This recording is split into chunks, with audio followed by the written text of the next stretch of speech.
Debate Uncut and After Show. I'm your host Nathan Oakley, and if you are new to this channel, or you've not done so already, then be sure to subscribe. Hit the bell notification icon and join button if you'd like to become a Nathan Oakley 1980 channel member and keep up to date with the Flat Earth debate. If you would like to support the channel, there is a super chat that runs alongside each of these shows while they premiere, and there's also a Ko-Fi, Patreon, crypto and thanks button in the info box below the video. Speaking of Patrons, I'm going to do a quick shout out to all of you who do support me on Patreon. So, a massive shout of thanks and appreciation to Gary Hughes, Measured Flat, Chris Wouters, Mr. Amish, Sentinel Goat, Mitch Kennedy, Rod Twodwazzle, Jason Hornsby, Christoph Fournier, Flat Earth Travolta, J Mels 24, Unamento, Endless Goldie McKiernan, Retro Bill. While I scroll down, Retro Bill, Level Plain Poem, Michael Kahn, John Kays, Patrick Gunnels, Banter, Mel B. Styles, Harry Blade, Mobile Max 777, Rob W., Del West Watson, Unbelievable Productions, Blue Ridge Ranger, Abraham Mohammed, Skeptic 936, Life is Short, Texas Mike, Chow Young Cat, David Wayne Foster, and Dank. So another massive thank you to all of you for supporting me on Patreon. Now I will hand over to whoever is in Discord and Google so you can enjoy their dulcet tones while I set up for today's live show.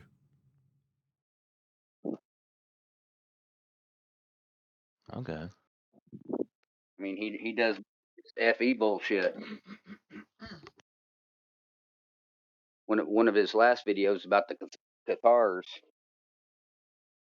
was pretty mind blowing. I always heard about the Cathars, didn't really know what they was about or anything. But whenever I watched that video, it was pretty much what I've been coming to the realization last 5 years, which is kind of interesting. Okay. So for you, he still brings out the interesting content. Right? Yeah, very interesting content. See, Jeto, Matthias managed to one up you as to why he's the best. Well, Matthias didn't say he's the best, but he gave his reasons to why he thinks he's still relevant.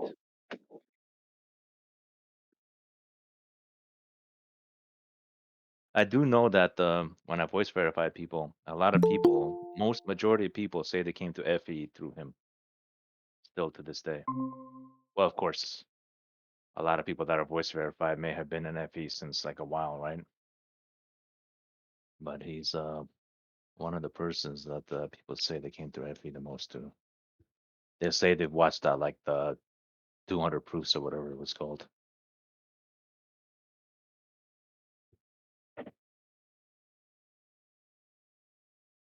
Hello. Hello, Neil.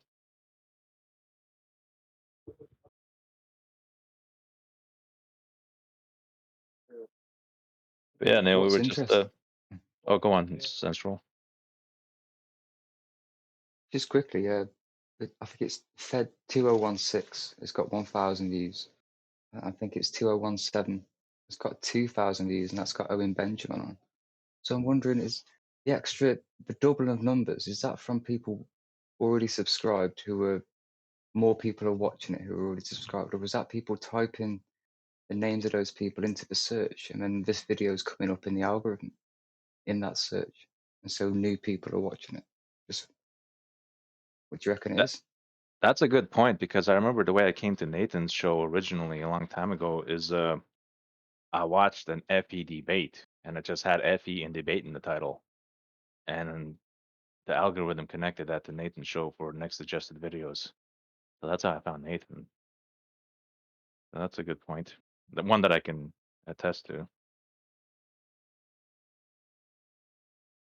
Because yeah, people might be looking for more, let's say, Eric Debate videos, right? And all of a sudden, Eric Debate is in Nathan's video title. So that could be one of them.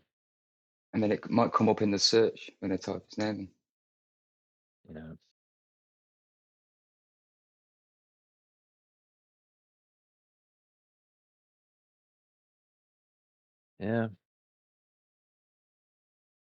Yeah. We got to realize there's a lot of people in all kinds of camps, right?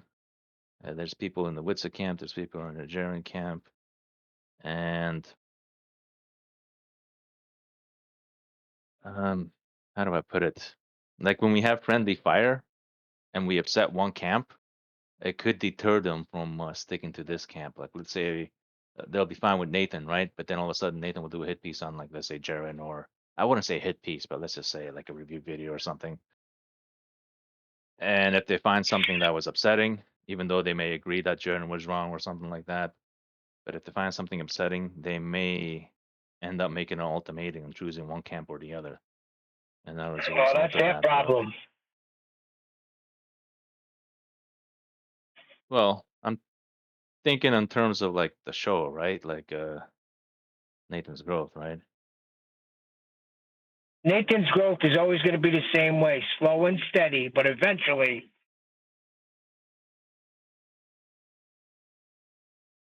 All right. Hey, guess what? Guess who I delivered to yesterday, Righteous? Mike Tyson? No. Think more on lines of what we do here, Flat Earth Debate. Anyway, I'll tell Danny you, Dean Faulkner? Odell. I delivered What? to Dean Dean Odell? Odell's church, Grace and Fire, Oh. or Fire and Grace. Oh, you're in that area. Okay. I said Danny Faulkner Yeah. on second try, so that was pretty close. No, I'm not going to his state. Yeah, it was interesting though, because some lady came and took the order. First of all, he gave me a $25 tip. It's like the biggest tip I ever got here doing DoorDash. So it was good.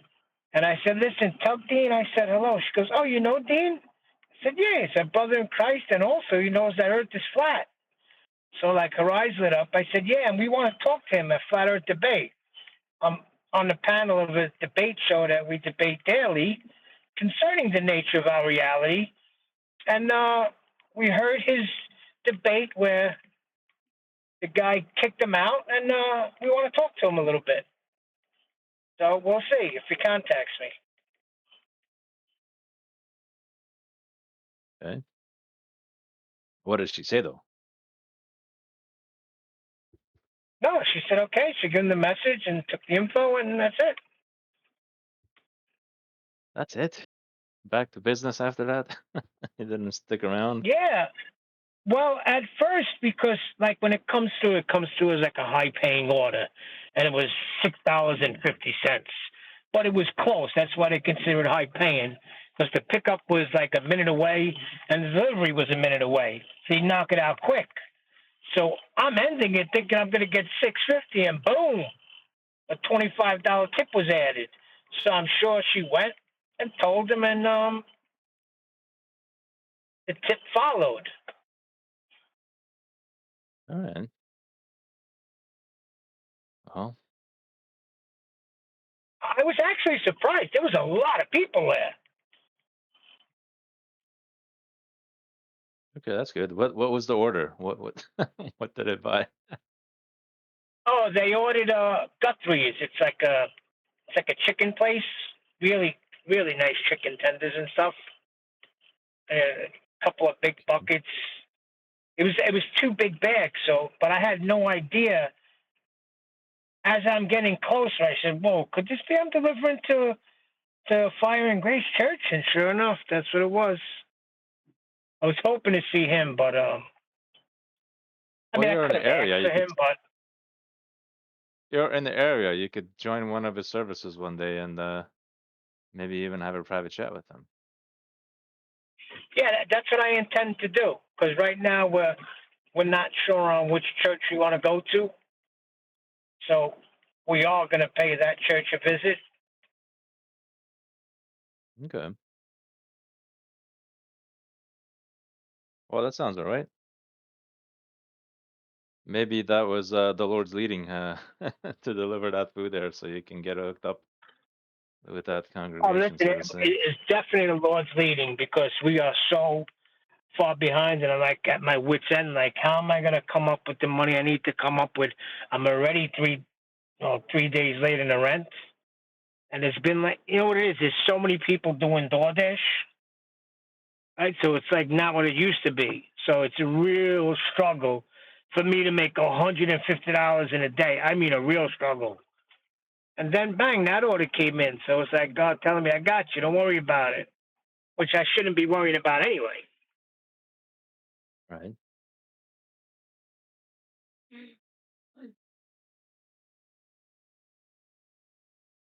What does the word of God say? Don't worry about these things. Right. Cast your cares Can't upon gain an him, inch for he to your careth for you. stature. That's right. So if I want to add an inch to your stature, I won't add 1 penny to your bill either. Correct. And I try to relay that to my wife. I said, okay, grinding your hands and worrying is not going to pay the bill. So why do it?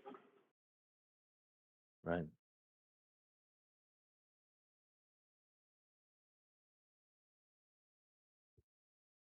I notice when people worry, it actually makes things worse. Yeah, worse Worrying on your actually health. makes things worse. Well, worse than a lot of things. There's absolutely no good that comes from it. That's for sure.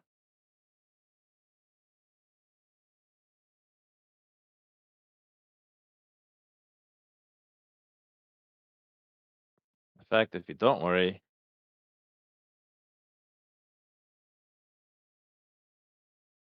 that's when things work out. Well, you know what? You don't want a carefree attitude like, oh, well, that's different.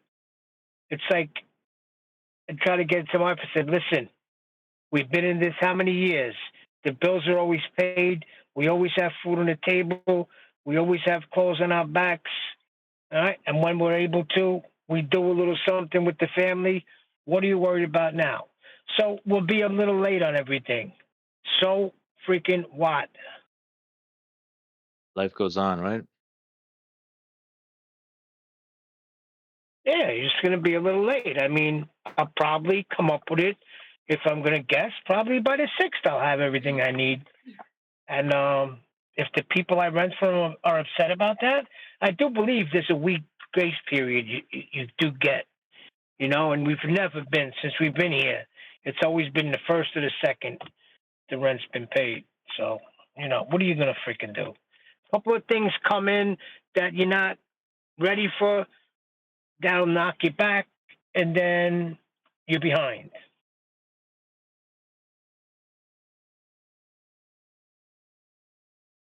Okay. I tell you what burns me up the most. Why do I gotta give the state of Alabama 200 and change to register my car?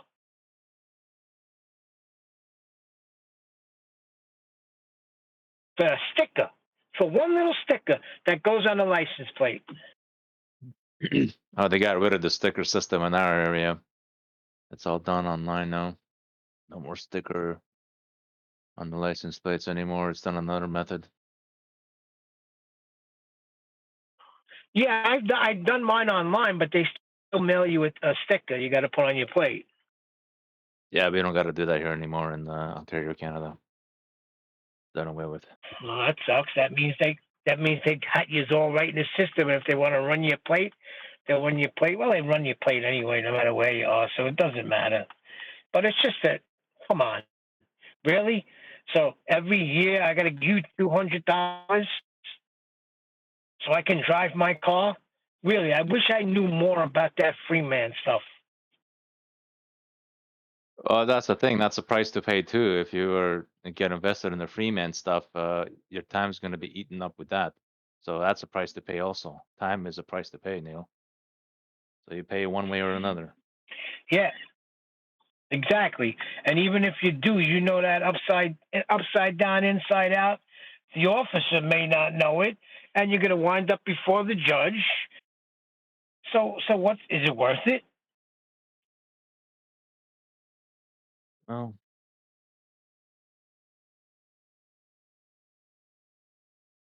I don't know. I'm more interested in the law of God and stuff like that. That's the ultimate law. How things really work in the Yeah, I am world. too. But we live in this system. Right, we live in the system, but what do I say? Knowing the law of God will, how do I say, you'll be privy on how to navigate this system best. Okay. even better than the so-called Freeman understanding of the whatever movement that is. Right? Because there's Well, it certain says you could rules drive and it says you could drive your car as a traveler, right? And you don't need plates, you don't need anything. If you're just a traveler, they can't stop you from driving. Yeah, but you will be before the judge if you get pulled over with no license plates on your car. right, It's that right. simple. Yeah, it'll be a hassle, and you're always. That's what I mean. There's a better way, and people aren't finding that better way, right? There's a better way. It's there, right?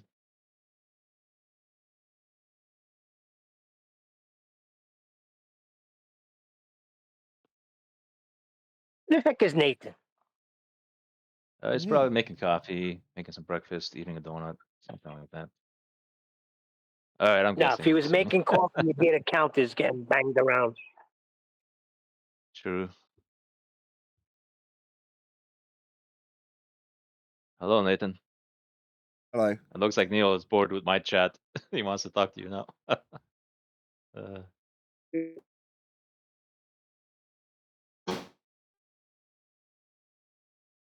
I think you're roboting now, Neil, or Anyway, something. I'm in serious pain. Oh, you're good. You're good. You're in serious pain. Yeah, the Rangers lost the other night. That's it. They're done. They're out. Boo hoo hoo. Well, you might have the cup going back to Canada. You got the Edmonton Oilers against the Florida Panthers. Matthias, is that you roboting? You gotta get close to the fridge, Matthias. Oh, what? It probably was. I said bread and circuses. Yeah, well, people have been trying to convert Neil from Neil, away you from that probably stuff. remember. Well, I think I could probably. Hey, Neil, do you remember back in probably it was either the late '80s or early '90s, when the whole the baseball league they all went on to strike because they wasn't getting paid enough to play a fucking game. Oh, sorry, to play a game. A game that they worked their whole lives and they should get paid. What do you want it to go to the owners? I'm asking. It's a yes or no question, Neil. Do you remember it was either in the late '80s or early '90s when all the baseball players went on strike, crying Let me because they help didn't you. get paid enough to play? It was 1994, and the Yankees were destined to win the World Series. Yes, I remember. What's the point? Right. So, getting paid millions of dollars to play a game, and they cried about it. You don't see the problem there? No, you don't see the problem. They don't all get millions of dollars. Why don't you look into it? The stars get millions. You got regular players on the team that make a good salary. Now, they were fighting for everybody. And a workman is worthy of his meat, worthy of his labor, okay? These guys gave their whole lives. This is not just something they went and did. They start from youth up and they work their way up. They don't get the money. The owners were getting all the money. It's not crying about it. Okay. So, right. So, how long does a baseball game usually last, Neil? There's 162 games in a season, in between How long does one 2 to 3 game hours last, Neil? Like how many per hours? game. Yeah, that's what I was thinking about. 2 or 3 hours, right? And you said there's what, Yeah. 162 games in a what? Yeah. Oh, you don't think that you think they just show up and play, huh? Really? You know nothing about it, Matthias. Nothing. All right, So, let's stop. thank you Let's for stop. He attacking hasn't my made his point case. yet, Neil. Okay, give me your whole point. I'll try to refrain. Right. So, a 2 or 3 hour game. How much do you think that the lowest paid baseball player gets for that 2 or 3 hours per game? just on But average. see, that's my point. It's not 2 or 3. It's not the game itself. You got It's a not his whole off question. season that you He's got to be leading there you. for. Neil, you're just It's being not just awkward. the game. Neil, it's not his question.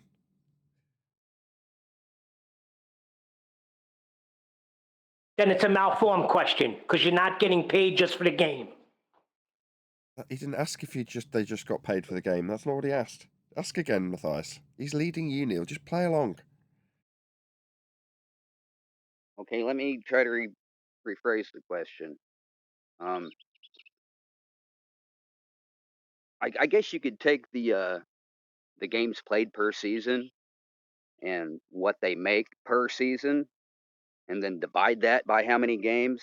You know, I don't know. It just seems like they're getting paid too much, in my opinion, to play a game. And yes, Anil, I do agree that, you know, because that's what I wanted to be whenever I grew up as a kid, was a baseball player. I was good Hold at on. baseball, man. Hold on. What was your actual point? They're getting paid too much. Yeah, but like he said, in '94, all the baseball players went on strike because they was crying because they wasn't getting paid enough to play a game. I mean, it's not like it's strenuous labor. It's not like they're out in the oil field, you know, slinging pipe, or in Wow. the coal mine, you know, risking their lives. I think we can cut this short by saying, Matthias, you're trying to take sports from Neil, like the globe from a glober. It's not going to work. Not going to work. Well, I'm just saying it's bread. It's Well, my whole point was it's bread in the circuses to begin with. right, but we still watch movies sometimes, so in a sense, we still partake of bread and circuses in a sense, to some extent, also. So this is what he Correct. enjoys as entertainment. So Right. Yeah, he let him just enjoy showed it his instead. ignorance in it. He thinks it's just a game they play, and there's no His- work that Right. gets involved. His That's only not point was involved in that that. his only Talk to point was John that they get Shelton. paid too much. That was his only point. Do you not agree? No, I don't agree. The money's going to come in. It's either the owners are going to get it or the players are going to get it.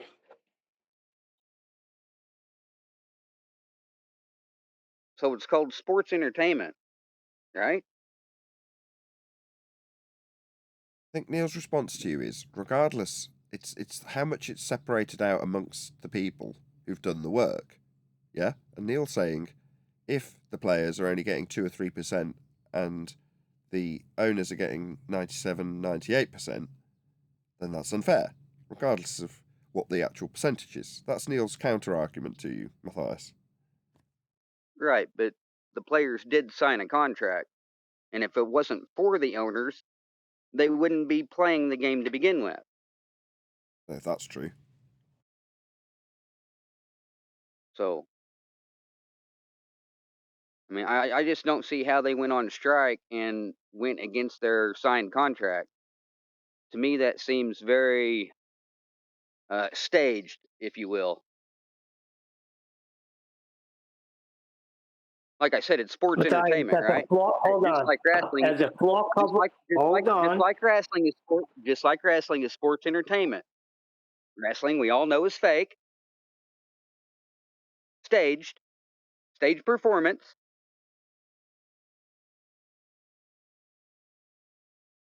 So go ahead, Neil.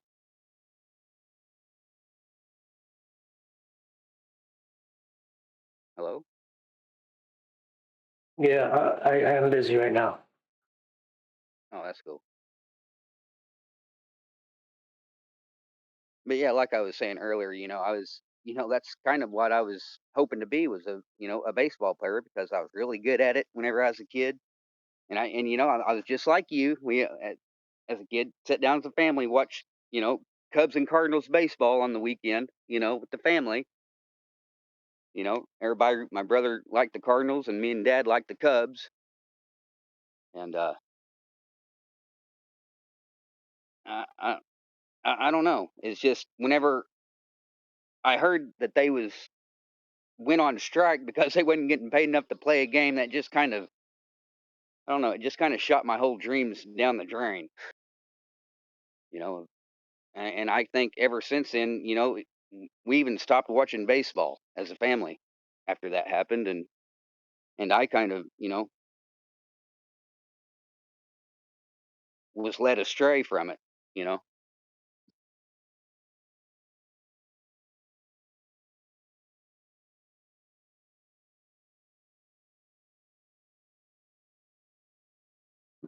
I'll be back in a minute.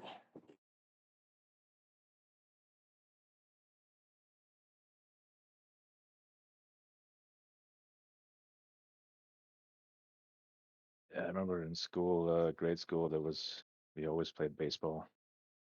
Yeah.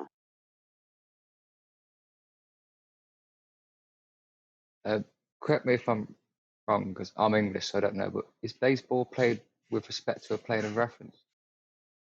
Oh, fuck. My God. It's what was I gonna say? I remember we played like soccer with like a tennis ball. That wasn't definitely on a plane. Like that ground wasn't always even all the way.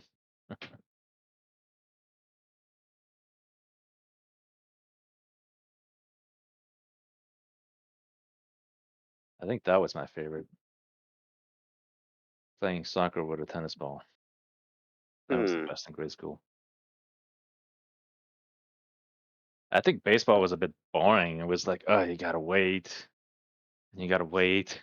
You gotta keep waiting. Then you finally batter up, and then you get in trouble for swinging, letting go of the bat towards the catcher. I actually hit somebody once one time like that. But I was notorious for doing that. I would always let go of that bat as soon as I hit it, and it would person behind me had to watch out.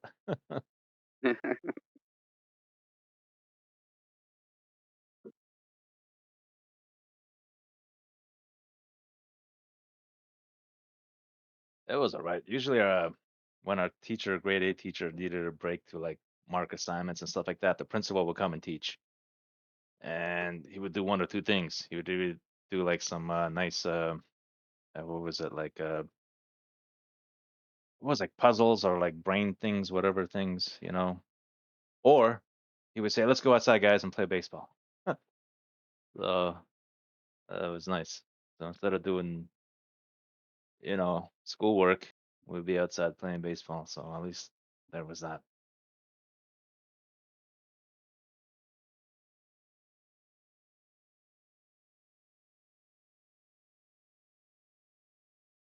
Good morning, folks. Hey, good afternoon. Hello, George. Is that it? Just one hello? Wow, what a great start. Fantastic. Hello, Nathan. Hello, Mush. You do a bit of housekeeping. Hopefully that'll get some of you in the mood. We'll see how we get on. Yes, Nathan, we're really keen. Oh, well, that's good to know. Any scientific evidence of gravity?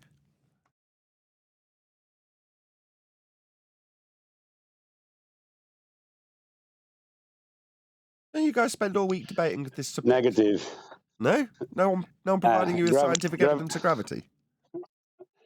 Negative. There is no scientific evidence for the concept.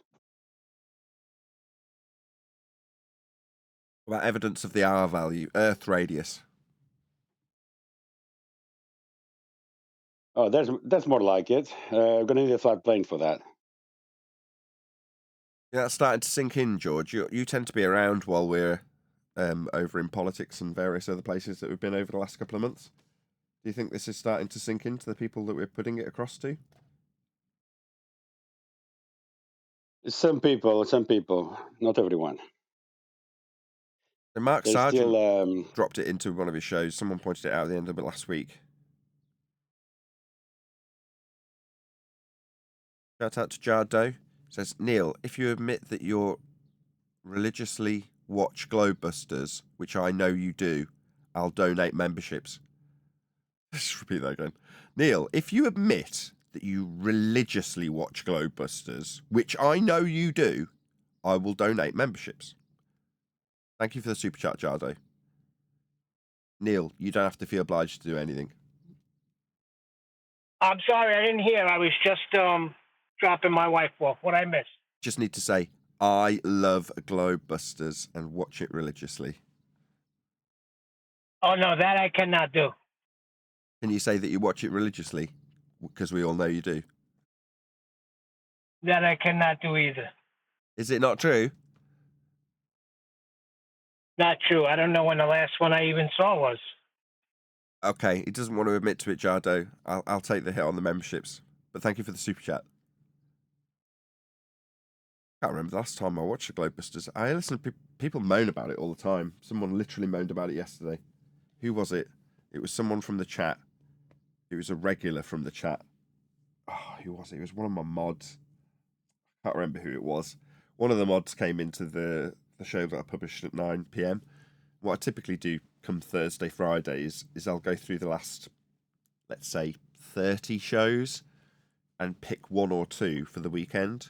And I tend to go on, I narrow it down by, number one, how many views it's had by the members only, how many likes it's had from members only, and how many comments. And then I'll skim through the comments and try and familiarise myself with which show it was, and then watch maybe a little bit of it to get an idea of whether or not it was a good show, because you tend to remember, oh yes, I remember this show, it was good.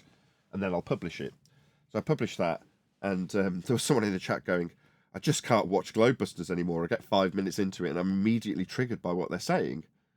And I said, well, what is it that triggered you? And they're like, being in there triggers me. I've just got to, it's my fault. I've got to do better. It's my own problem. And I'm like, no, but what is it that triggers you? That went on for about 2.5, 3 minutes in this live stream chat. And eventually the person told me, well, they didn't even tell me. They said it's because Witsit was on it. And I was like, okay, say no more. I think I probably can read between the lines about what it is that frustrates you about Globebusters currently.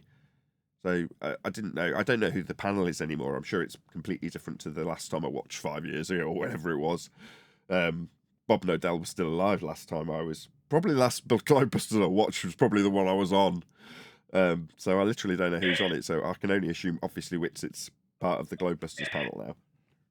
The problem is, Nathan, it's unwatchable. It really is. How would you know? You don't watch it. You can't remember the last time you watched it. And I've sacrificed memberships being gifted because you wouldn't admit to that. So how can you possibly have an opinion now?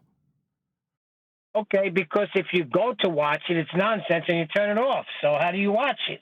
That was about maybe 2 months ago I turned it on. Okay, and what are they talking If you about? want me to lie... No, I want you to tell me what they're talking about, because I didn't get the skinny from the guy in the chat yesterday. The one I tried to watch, they were immediately into the Van de Graaff generator and ether and all the other nonsense and their version of gravity. How do you listen to something like that? But they're debunking the Van de Graaff generator. It's a particle accelerator, right? I don't know. I didn't listen to it that long. Once I heard that, I just checked. I signed out. Well, they don't like particles, do they? No, they don't believe that they exist, but they use it when they want to use it. Okay, is that it? So double speak. Okay, that's frustrating. I can appreciate that. I didn't intend to. Not only do they shows, double speak, but they're promoting something like Johnny did last week called ether that does not exist. They're giving you everything else but what ether is. If we're trying to discover something, shouldn't that be something that we are trying to discover? I don't know. The show's called Globebusters. I would have thought it was primarily about busting globes. Maybe I'm missing something. No, you're thinking of a show called Ballbusters that really destroys the globe and demonstrates how Earth is measured flat. That's the show you got to watch. And there's another one called Flat Earth Debate. Subscribe today. It's the best show on the earth. So, Mark Sargent was in our chat a couple of days back, and someone, again, I couldn't tell you who, one of the chat participants said to Mark, why don't you mention the fact that Earth's measured flat? And Mark replied to words of the effect, I'll give it a go. I'll see if I can incorporate it into my spiel. No worries. Within a couple of days, he's done his show with Karen, and in the show, in his opener, he did it with such gusto. He said the fact that Earth is measured flat. And then he got on with his show. It was like the last thing he added onto his pre-show spiel. And I couldn't have been prouder. I went and dug it out and listened to it and timestamped it in his comments. So I was like, yeah, It's nice to hear people banging a drum that's worth banging. So shout out to you, Mark, if you're out there listening. Thank you. Hi, Nathan. Yeah, Go on, one Dick. Just saying, I think I've been on the politics a few times, just hitting hard the fact that Earth's measured flat. And I do find sometimes, depending who's on there, they don't seem to like it sometimes. They like to, I've been pulled up for it, for not allowing the person I'm debating or talking to carry on with the conversation, say of that the North and South poles or star movements in the Southern Hemisphere, because I'll cut them off straight away and explain that they're going to need a flat Earth for that, or they're going to need an R value which they haven't got, and it sort of stops any nonsense conversation, I find. But I think sometimes they don't enjoy that because it's just getting straight to the point and cuts out a lot of the talk really and the nonsense of everything else that goes with a presupposed globe. That's what I've found anyway. Okay. I mean, maybe it requires a bit of caveat then. So if we are to progress with the conversation as you want to, that is to say, utilize a flat Earth measurement to move forward in your globe claim, so long as you will accept that everything you go forth with claiming will ultimately prove a flat plane because that's the origin measurement that you're using, then I'm happy to have the discussion. In other words, your victory from this point forth is my victory because Earth was measured flat for you to make all of these claims. So long as they can accept that, then yeah, I'll listen to you waffle on about orbital motion.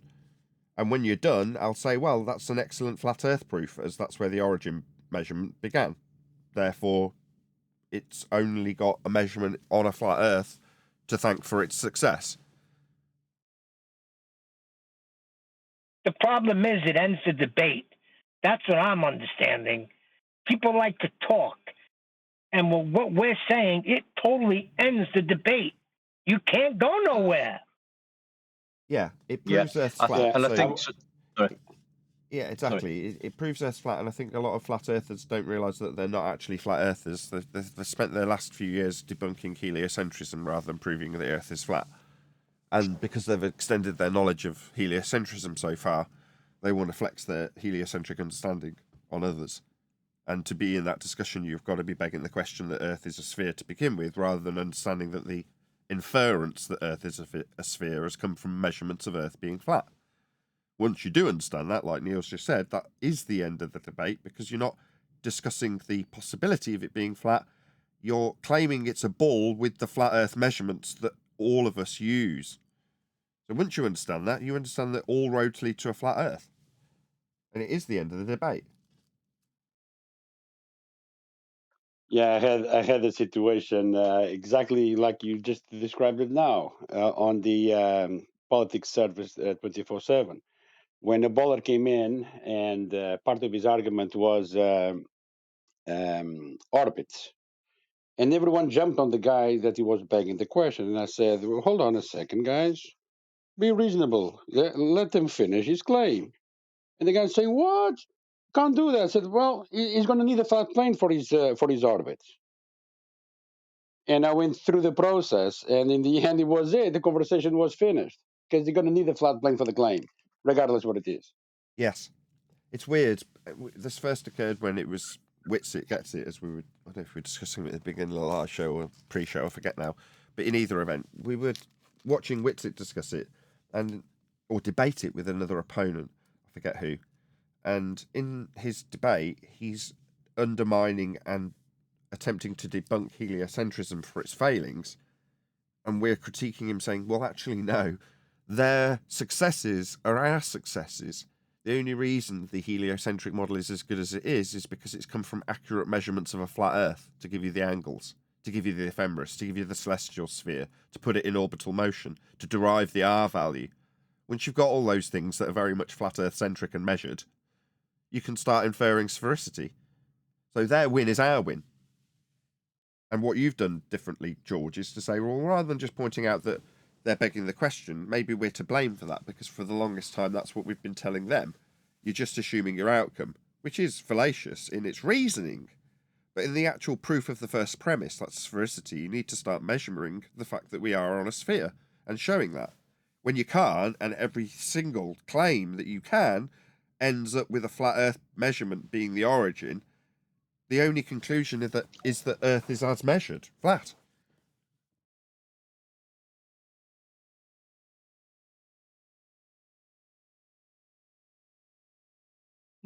It'll I take think time. some flat earthers still. I think some flat earthers still like to talk about like you say, the heliocentric model. They get wrapped up in the gravity talk and the sun, the lights in the sky, and because they've been doing it for that long, that that's what they've been doing, debating that heliocentric globe model claim. And I think some of them, when it cuts down to the nitty gritty, and you can just point out that it's measured flat, like you say, it's over quite quickly. And they've not been used to that. They like that to and fro in and arguing and debating the other topics within that model. I think that's what I'm finding anyway. So is it safe to say that the globe is measured flat too? One more time, Neil. Is it safe to say that the globe is measured flat as well? Yeah, the inference of sphericity comes from flat Earth measurements, so your wording isn't strictly accurate, but the sentiment certainly is. You can't measure the globe flat. To infer that we have a globe, you will start with flat Earth measurements and start converting them. But refracted curvature sum this up beautifully. The way that the argument has progressed until now is they utilise a flat plane to claim they've got a sphere, and they stack it up in false dichotomy against what they say is our flat Earth claim. And then one of them will win, and because they've used a flat plane to claim they're actually claiming a sphere, the uninitiated listen on and go, well, that proves a globe then. Well, no, the measurement was flat to begin with when they started suggesting that they were proving a globe with it.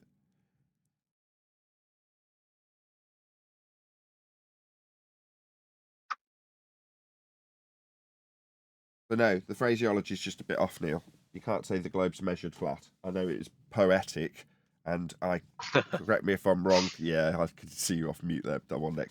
We have said this when One Deck said it in his poetry. You have poetic license. You can alter subtly the meanings and context and even, not tone or timbre, but phraseology and the way you would write something with poetic license. But your phraseology is just wrong because it's not poetry. So the globe is measured flat? No. Deal with that. No, it's not.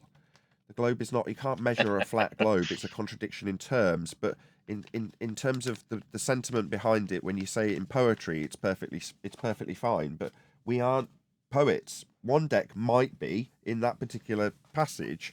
We're not. We're hyper specific in debate. So I can't just let that slide. Sorry, I can let it slide for One Deck, not you. It's different standards. Hey, I just put it in poetry. No, you I did said not. the globe is measured flat. Deal with that. Yeah, that's like not even a haiku. You can't have that. Look, anyway, you're absolutely right. I've got a question. Go ahead. Question. What about the definition? Sorry to interrupt you guys. The definition of level, when you look it up, it's saying, according to the geodetic surveying, it's a curved surface. Did you know that? Yeah, of course. It's a contradiction in terms. You'll find one definition in Merriam-Webster where they say that level runs to the centre of a sphere Earth. Well, no, it doesn't, because it defies the properties of level in geometric terms that you need to utilise in sphericity claims. So if you just take them when they do that straight to their curve calculator, show them the surface level and eye level. It's like, is this level running around a sphere? What about this level? No, so this level that's absolutely 100% required in your maths that uses a flat Earth to infer there's a curve below surface level has a surface level that is absolutely level. It must be. It's the definition of the word until it breaks your paradigm. Then you need to redefine it by going cherry-picking Merriam-Webster's definition that says level moves around the outside edge of a sphere. If it did, how would you define drop from level? There you go, Jin. That's the quickest and easiest route. If you're going to say level curves, how do you define the curve when the curve is a drop from level? You can't have it both ways.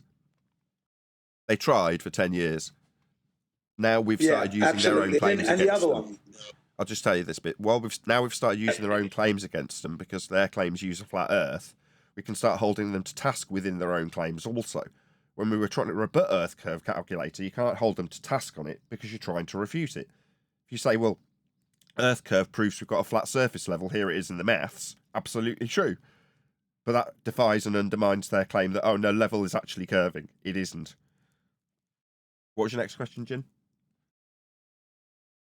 Yeah, the other one was the statute mile refers to a curved surface as well. No, it doesn't. Statute mile. No, statute mile and a nautical mile are both straight flat distances.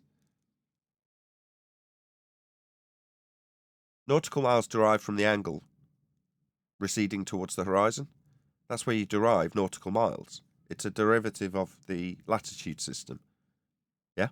Well, that's an angle off a flat plane that gives you that. It's not curving in any way, shape, or form. Distance measurements are straight. Doesn't matter what miles, kilometres, nautical, statute, they're all straight and flat, without exception. It's just one of those things they just chuck out there, Jim, like saying sextants only work on a globe. So you put that to us today, well, sextants, I'm told sextants only work on a globe. No, they only work on a flat Earth. They just throw this crap out there and see if it sticks. Miles is straight.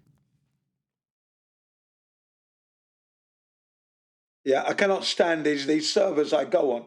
Allow these people to come in. You know who they are.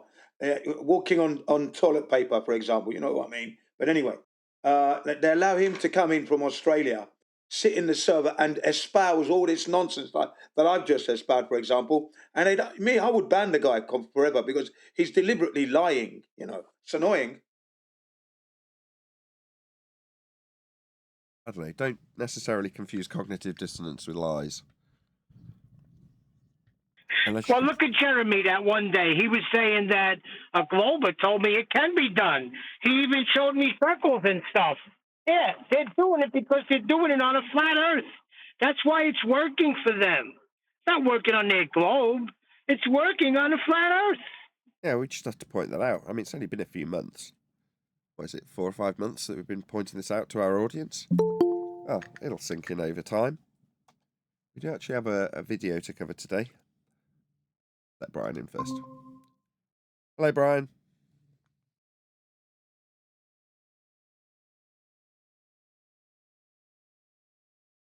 No, obviously not.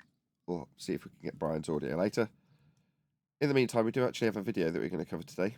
So this was, surprise, surprise, actually sent by 10th Man. Why can't I bring it up? There we go.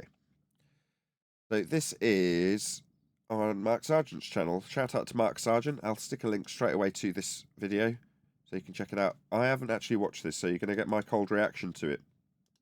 I will read out the sentiment that was sent alongside it from 10th Man once I've done my call to action. So in the live stream chat, you will see a link to Mark Sargent's video. Please let Mark know at Nathan Oakley 1980 sent me with a nice polite comment that will not get deleted. Hopefully, if Mark was to do a response in any way, shape or form, he'd put a link to my video. So Mark's the friendly, is on our side if you're unaware. Mark's one of the good guys. Check him out. So there's a link going by. Please let him know I sent you. If you are actually watching live, literally, please can you do this actually now? As in, don't hang around. I'll keep saying the same thing 2 or 3 times so that people actually do it from the live stream. So I see you're all scrolling by. We know who you are. Go and click on Mark's video. Give him some love. Give him a like. Subscribe if you haven't done so already. And let him know at Nathan Oakley 1980 sent me. And I'll explain why we do this. Not just because it's a friendly, but with typically anybody that we cover on Flat Earth Debate. The whole purpose of us shouting them out and sending our meagre audience to them, and it's still true of Mark, he's a lot bigger channel than I am, is so that we, that's me, can receive some algorithmic love by way of people shouting us out, leaving links to our videos where we don't receive any YouTube algorithmic love. So the idea is, like I said earlier, if it was Mark or anybody else that we cover in these videos, that hopefully they'd put a link to our video if they were to do a response on what we have said. Unlikely from Mark in this particular instance, as it's a video that he's covering about some other characters, specifically Eddie Bravo, Dave Weiss, and Alex Jones. So the video is called Eddie Bravo, Dave Weiss, beat up Alex Jones over Flat Earth. Let's read that again. Eddie Bravo and David Weiss beat up Alex Jones over Flat Earth. That's the video title. And the sentiment that came alongside it from 10th Man was, I'll read it verbatim, "What the heck? FED has to deal with clowns from both sides of the argument, full stop." So I don't know what that means. I don't know what this video is going to be about. We're going to react to it cold. It's not very long. We'll see how we get on. Any comments? Anybody watch this before we get into it? Yeah, it is a clown show. It's hard to make out, so I found it hard to make out. It seemed to me as though Alex Jones was playing both sides of a coin, trying to get as many people to his show, whether you're a glober or you're a flat earther, into the discussion to his show so he can sell you his supplements. And number two, a big credit to Mark Sargent, because I remember years ago, he was on This Morning TV being scattergunned and misrepresented by the oh so honourable Philip Schofield, and he managed to get your name out. And the fact that he's still friendly after all these years later is a testament to his character. The Marks? Yes. Oh, absolutely.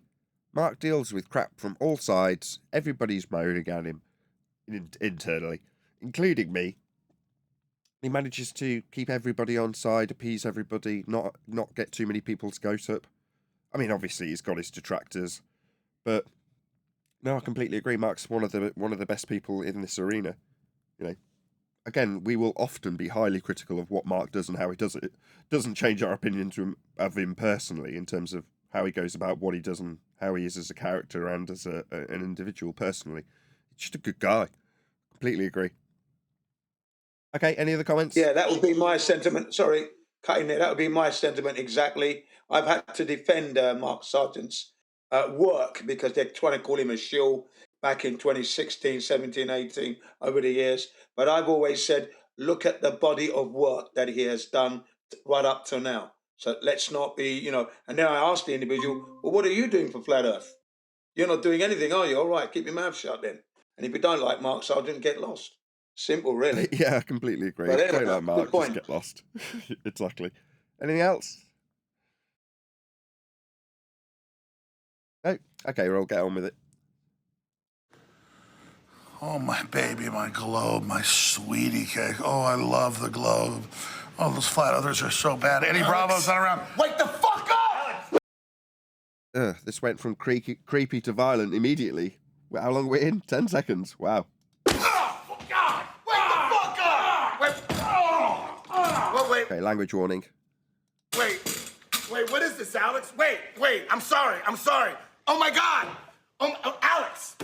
It is round! Oh, my God! How come you didn't tell me? You didn't tell me?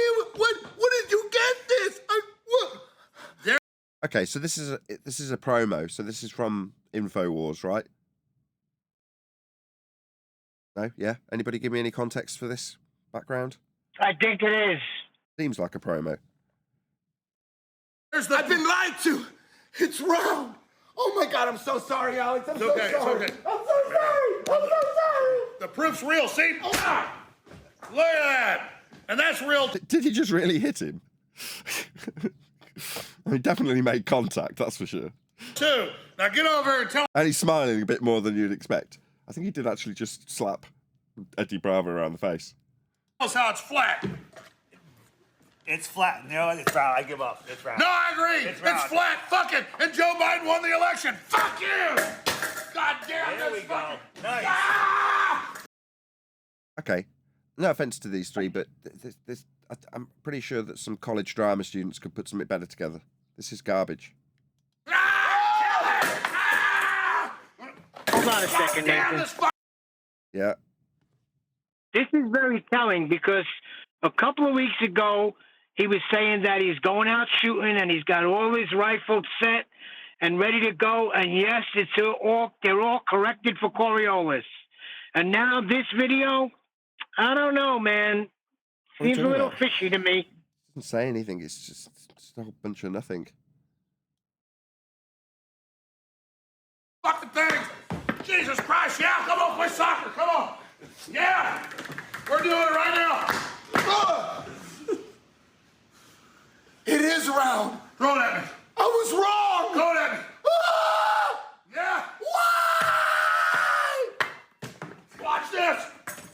seen it? Hold on. This is really painful. I can't see the video. Are they looking at something? How? I mean, he's All saying you're it is looking at, round. I'll Is he just describe looking? it to you. All you're looking at is Dave, Alex, and Eddie with a globe that's been knocked off its stand, kicking it around the studio. That's what you're listening to. Oh, We're God. defeating it right now. Look at that son of a bitch. Let's pull out a control panel. Damn it. Yeah, number one, it doesn't seem natural enough for them to have just caught this on the fly. Like this just did happen naturally. So this is obviously a skit. But it's been badly put together. The concept's crap. Down with the earth. Biden is president. Down with Trump. Ah! See, it's real. It's round. I Eddie. know, Alex. I know. You were wrong to hit me. You're sorry. I fucked up. I didn't know this existed. Oh my God, this proves it. What have I done? Okay. So is it just dumbed down to keep as many people... Who is it that suggested this was playing both sides of the fence? Was it you one day? Essential No, goal. it's me. Essential Goat.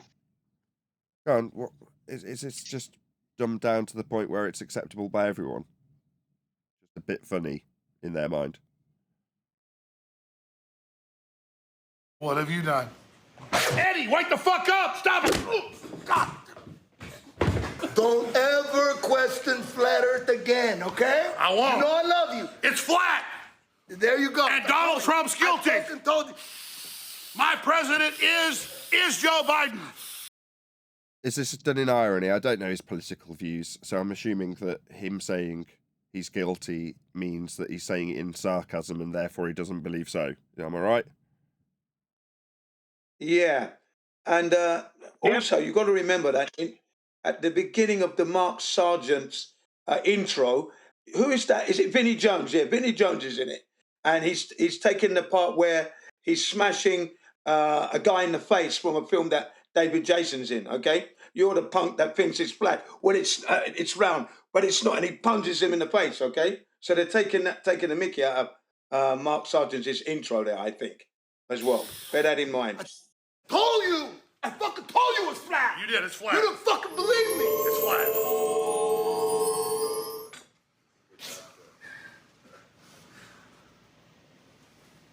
Don't visit DrJonesNaturals.com. The flat earth will expose it. Okay, we're nearly at the end, thank God. When you visit DrJonesNaturals.com, you'll find amazing brain boost nootropics like Top Brain. It's incredible. But it still uses classical systems to stimulate the neurons in the brain You should have had some of that before you came up with this skit.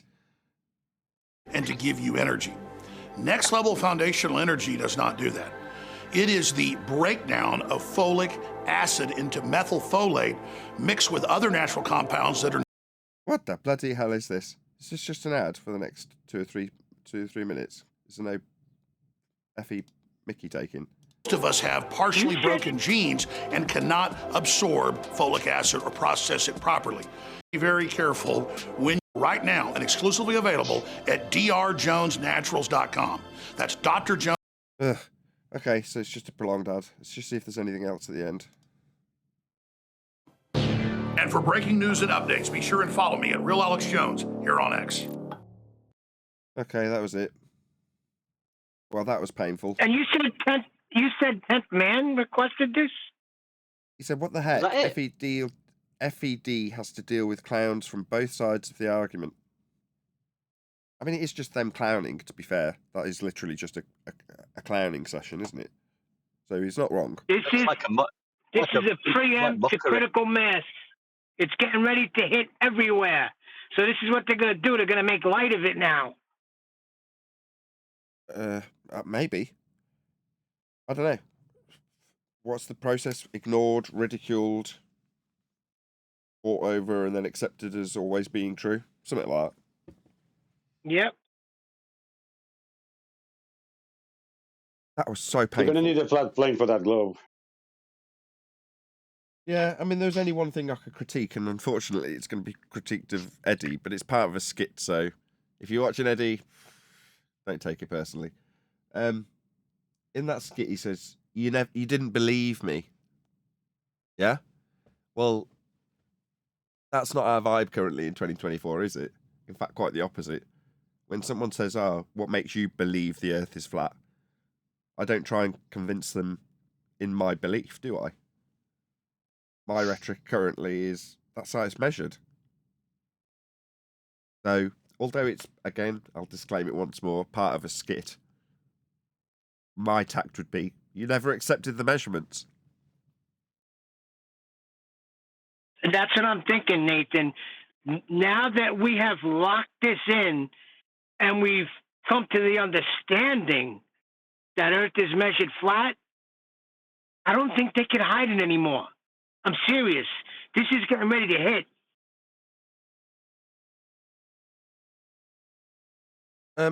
Yes and no. It's always been measured that way. Likewise, the same sentiment could be applied and was applied by me for the most part of my flat Earth career, which is to say, the world was always that way. It hasn't suddenly unfolded from being a globe. The revelation that we navigate the world flat, well, most people are familiar with using flat maps, and if they're familiar with navigation processes, they're familiar with how they utilize the world that way anyway. If they're building on the world, they're familiar with how they're building on it anyway. So the way that the general world presents itself to you, in my opinion, requires absolutely no change in terms of how you perceive the world on a day-to-day basis. It's a daydream that you're giving up. You're giving up on a daydream of a sky vacuum that you can perceive the Earth to be a sphere when you're there, when you can't be there. Well, what are you actually giving up? You're not giving up anything. The Earth is always flat, but we now have discovered it, that this is it. We didn't know it then, but we know it now. And now the world will know it. So it cannot be hidden no more. I did know it. I just didn't have the best silver bullet to be able to draw close to the argument. It seems weird that in the pre-show we were discussing the fact that in certain servers people don't like the fact that by pointing out that the globe's claims start with flat Earth measurements, you effectively end the debate, and they can't carry on utilising the measurement that they've started with to suggest that they've got a globe claim provable at the end of it, when the starting point for that claim is a flat Earth measurement. How are they supposed to progress beyond that? Now, to me, that's like, well, there's your silver bullet, so they measure it flat too. What better proof could you possibly have? I just think it'll take a while for it to sink in. For us, for the flat earthers. Do you think I'm taking it too far if when I ask someone the time and they tell me the time, that I tell them that they're going to need a flat Earth for that? No, that's not taking it too far. That's absolutely correct. When you're talking about longitude, when referencing, and sundials, maybe. Yeah, the time zones. Why wouldn't you say that? Yeah. What's our time based on? The movements of the sun, the angular representation. Yeah. Yeah. Yeah. I've been using it, but some people are laughing at that. But I've actually been using it, and making that point. Yeah, same applies to a compass. If you're going to say, is it unreasonable to tell someone that they'll need a flat Earth for that east? No, it's not unreasonable. It's absolutely true.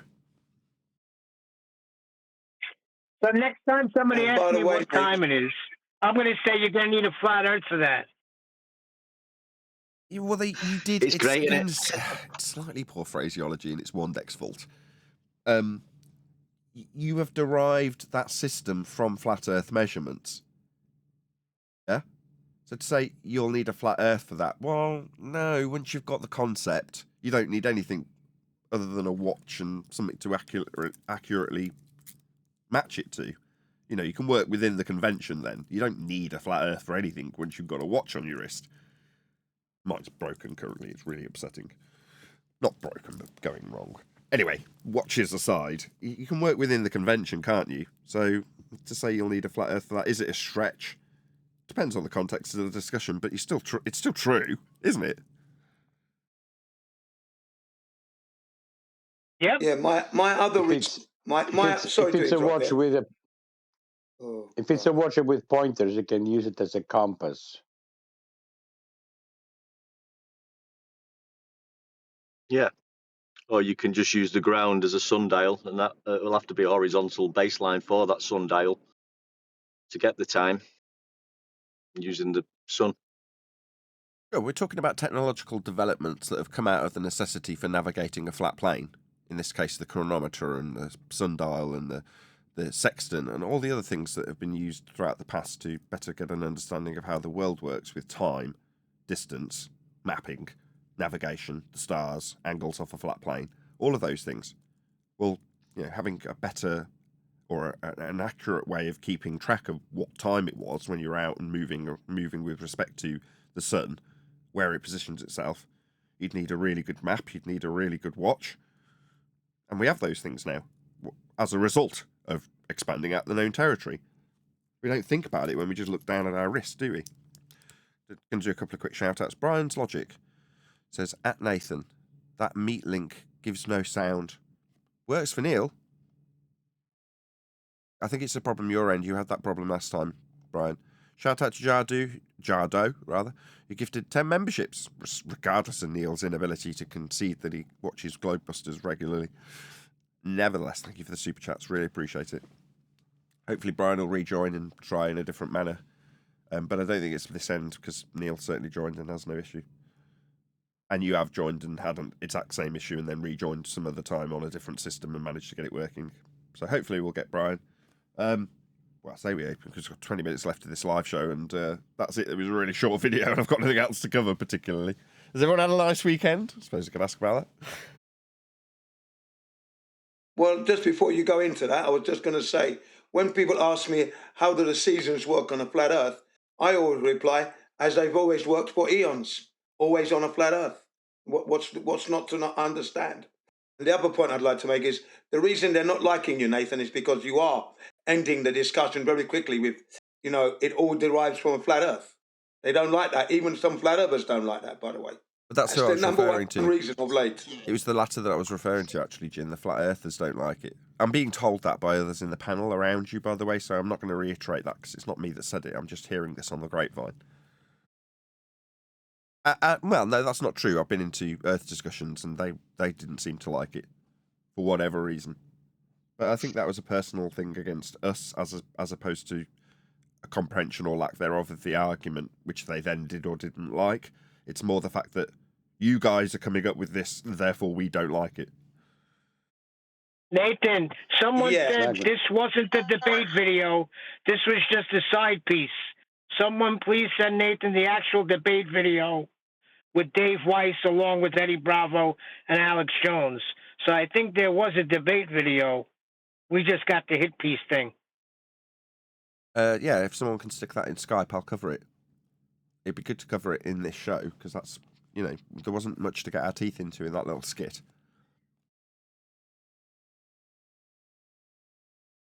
Yeah, guys, you need to. How does an elevation? Huh? One more Tell time. me. We missed the middle of that. One more time. How does this elevation angle work on a flat plane? It doesn't. It only works on a sphere. How does this flat Earth measurement, only possible of being measured on a flat Earth, work on a flat Earth? Because I say it only works on a sphere. When it cannot be acquired from or measured with respect to a sphere, it's a flat Earth measurement. That's your question. Yeah, that's a question that we have faced a lot nowadays by flat earthers.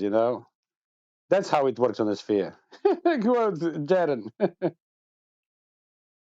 Oh, you're talking about when I spoke to Jaren and he told me about tangent planes? Yeah, as well. Jaren is just another one. Flat earthers they're not grasping this measurement of Earth. Okay. Right. You got Jaren, you got Jeremy, and even Whitsitt. Is anybody digging out this debate? The Alex Jones discussion, Eddie Bravo, Dave Weiss, and presumably Alex Jones have had a debate or discussion at some point. Is anybody got a link to that? If not, Nathan, it's already in Skype. I'm trying to tell you. Sorry, Mush, you're a bit quiet. Oh, I said it's already in the Skype. Check it out. I just posted. Already in the Skype. Okay, I'll go to Master B. Master B. Aha. Okay, right. Let's cover this then. Put into my already resized window. You know that YouTube puts labels on all truth videos, right? Yeah, they do. They'll put truth on every flat Earth video. Why would they do that? Why would they put any flat Earth? And then if you punch in, there's a video called The History of Flat Earth by Eric Dubay. If you punch that in on YouTube right now, it won't take you to that. It'll take you. Yeah, he's absolutely correct. So this is by decree of government. So YouTube were before Congress being asked what are they going to do about the fact that when you type in flat Earth, you get flat Earth stuff. And they went, we'll sort that. Now this is the description of what's occurred as a result. Pretty accurately by Eddie. You do 100 videos that they produce to turn you away, turn you off from flat Earth. Yeah, that's right. So he's describing anti-flat Earth material. It'll appear at the top of the list when you type in flat Earth. You get anti-flat Earth. Absolutely right. You could punch it in word for word. This is miles better. Oh, I'm glad we didn't just cover the skit, because that was garbage, and I'm sure they're all probably cringing when they've watched it back. This is much more like it. History of Flat Earth by Eric Dubay. It won't come up. They'll give you 100 videos of videos. That I tried to. Let me tell you something. I tried to search. Why would they do that? I tried to search Trump Russia to see what they were going to say today on Google, and it wouldn't let me search it. That's what I'm saying. Why would they do that? Alex, why would they do that? If I looked up for like underwater basket weaving a year ago, I could go to my history and find it. If you watch a whole bunch of flat Earth videos, like some of my videos and other good videos, then you go to your history, it's not there, and it's replaced with propaganda. Is that true? I don't think that's true for me. I mean, that might be true for Dave's experience, but from my experience, my history is very much my history as I scroll through the videos I've watched, flat Earth or otherwise. They're just there in my history. Maybe this is something that's not applicable to UK YouTube, but I certainly haven't experienced that. Make you a little suspicious? It's based on all the shit you went through. You fucking went through all the shit. You should be questioning fucking everything. You should. Okay, well, let's just get that cleared up. Okay, you started well. Nevertheless, questioning something based on the fact that it's been censored, no. It's based on validity and primary source research. Just because it's been censored, there might be a legitimate reason to censor certain things. You know, there's certain very, very extremist groups that wouldn't be allowed on YouTube, same as pornography, and there's very legitimate reasons for censoring those particular types of material. Because you've got censorship of pornography, and I was to use the same argument Eddie's using, it's like, well, shouldn't you be looking into the sex trade? Because they're censoring it. It's like, this is non sequitur. You should throw everything out. We have a delay. We're on 300 radio stations. You got to only cuss occasionally. Okay, I'm sorry. Isn't it weird that no one has circumnavigated south? Isn't it weird that they faked the 24-hour sun in Antarctica? Isn't it weird that there's camcorder, there's webcams in Antarctica where that you can watch the shadows go around, it's going, and then all of a sudden, it skips 8 hours. Every day it skips 8 hours in their summer. Isn't it weird? Yeah, I suppose it's an interesting point. But how does it serve our flat Earth interests in 2024? The answer, it doesn't. It's very much from the table of the Feast of Nonsense to discuss an area that very few people are visiting, that's shrouded in mystery and conspiracy. When we've expanded the known territories into the new worlds, many of which who are watching this video right now are living on. And we've mapped them, found them, navigated to them, from them, and then surveyed them flat. Measured flat to do that. And there's no ambiguity about those processes in current times because they're still done the same way. Flat. So it's better to take the existing and only in our recent history expanded new worlds, ignore them and move on to Antarctica and start asking questions about why they fake things. When there should be a 24-hour sun. But in the winter... So there should be a 24-hour sun in Antarctica, you suggest, do you, Dave? And no, I wouldn't suggest that. There shouldn't be. If you're going to assert that there is, you want to show one, but that's their positive claim that you're refuting. Now, this is edited, so it might be the case that maybe Alex Jones put it to him. Well, we've got 24-hour sun in Antarctica. And then Dave follows up with this. But it wouldn't be beyond Dave's scope to just start rattling off the opposing views to anti-flat earthers' positionings from the Feast of Nonsense, which is Antarctica-based. It's part of his shtick. They give us the full 24 hours. And when we contact them and say, why are you cutting out 8 hours? They go, oh, we don't have enough bandwidth. I see. So when you approach the liars about why they're lying, they tell you it's a bandwidth issue. Well, then problem solved. Meanwhile, we've navigated Earth flat, and we can demonstrate that with the new worlds on the maps. So what happened to Magellan then? He just went around. What about... What was that? What happened to Angela? Is that what he said? Magellan. Magellan. Fernand Magalhães, the circle navigation guy. Amelia Earhart. She literally went around the world. If you walked around Austin, does that make Austin a sphere? Damn. Got you. How about the endless documents from NASA and the military when they're not even talking about flat Earth or round Earth? They're talking about Yeah, they are. They absolutely are.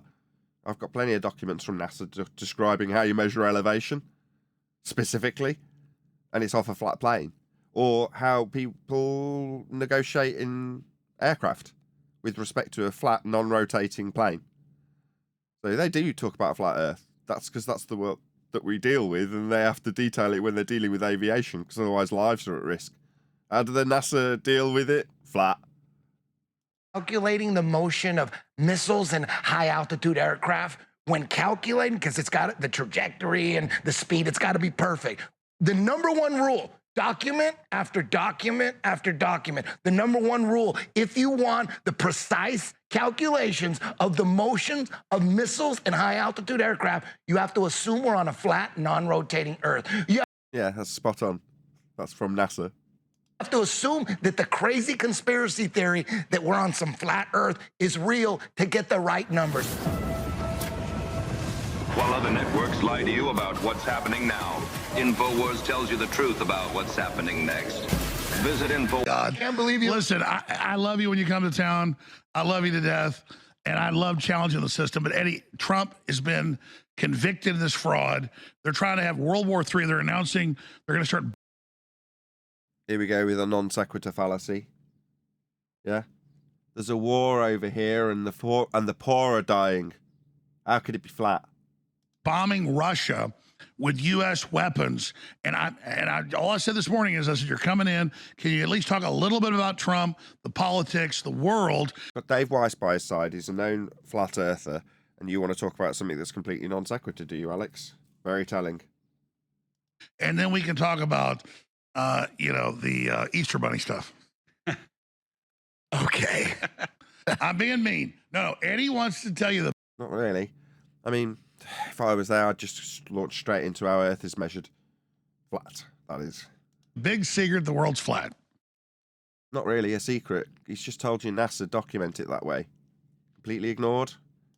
And he's got Flat Earth Dave. He's got Flat Earth Dave, folks, one of the biggest flat earthers here with us, Dave Weiss, flatearthdave.com. So fine, just tell the big secret. It's all flat. Really. Here it comes. Let's see. How will Dave do? Any predictions? This is his big moment, right? This is where ball's in your court. What have you got? What's your opener? Any predictions? I doubt he's going to say it's measured that way. Yeah, I don't think he'll say that. That's what we would be saying. But he's usually going to go to the sun or something, usually. Okay, he's going to start rambling about seasons. Seasons. My bet is that he goes to something that's heliocentric. Let's see if I'm right. No, he gets it right. He gets it right. Dave Weiss gets it right. Okay, he'll make one or two gasps, but he gets it right. Watch him. I've watched this one before. Keep watching. We beat him. Well, the thing is, when you look for flat Earth, it's like looking for truth. You're not going to find it on Google. You're not going to find anything. I think challenging the system's good, but just... So that's your opener. You're not going to find anything about it on Google. That's your opener. How disappointing. What are you saying, Jin? Just humor me. Terrible, Give me your take on Trump. Let him finish it. Okay. Your take on Russia before we go into the worst flat. I don't really follow a lot of that. I listened to what you said. You see? You had your chance, and now he wants his non sequitur, Dave. So you're going to seem rude now. Yeah? It's got to be easy, though. It's so we talk about flat Earth all day, nothing else. You haven't even had one word of discussion on it so far. Go on. What the audience might take from that is what Dave is effectively saying is, here's how I can't prove it, rather than here's the proof. Yeah, you're not going to find out much information about this conspiracy. Oh, thanks for that. Now let's talk about Trump. Oh, well, you know, I don't really know much about that. Right, let's move over to the other guest then. Bye-bye, Dave. I think that the entire system's rigged. It's all fake. I was right, too. He's immediately looking over to Eddie. And it's a complete and total mess. And I think when you're being lied to... Yeah, so his 2 lines that he got in were, you can't find much out about it, and there's a lot of lies and a lot of fakeness. Yeah? It's called an elevator pitch, Dave. Yeah? The moment you have, here's flat Earth, Dave, and he's got a flat Earth to talk about, and what are you going to say about it? Earth's measured flat, Alex. Then just shut your mouth. Just stare at him. That's a reasonable response. We are being lied to, for sure. We're being lied to about it. Yeah, just reiterate it. Second attempt. Now, that's how it's measured. Not a belief in any way, shape, or form. Just reiterate it. Who cares? Being lied to. People can figure that out for themselves. They don't need you pointing out that to them. Everything. And NASA, you know, is what tells us that the Earth is a globe. You're showing CGI. Boom! I got it right. I predicted it correctly. Jin, first thing he's done is gone to globe. We're being lied to. Not much information about flat Earth. Oh, by the way, there's this globe thing. Now he's going to try and do globe. I did say that. You know, he does get it right. He makes a few gaps, but he gets it right, is what I said. He's getting it wrong. He's getting it wrong. He's had his elevator pitch interrupted, a non sequitur attempt by Alex Jones, and now he's into globe. Yeah, but he still gets it right. That's crap. This is crap. This is not as good as your level. This is not it's not. Yeah, it's not as good as your level, but it still gets it right in my book. Carry on. This is not getting it right. Pictures. The globalists lie about the globe. Well, yeah, we've already heard that. They lie. Not much information. Globe, globe, globe. I've got a big telescope I've had since high school, and some others, and I can look and I can watch Jupiter turn. I'll drink a 6-pack of beer. I can watch the sun with a green lens. I'm looking at it through a lens. It's not a CGI. It's the sun. Are you looking at Earth? Hey, John. Hello. Hello.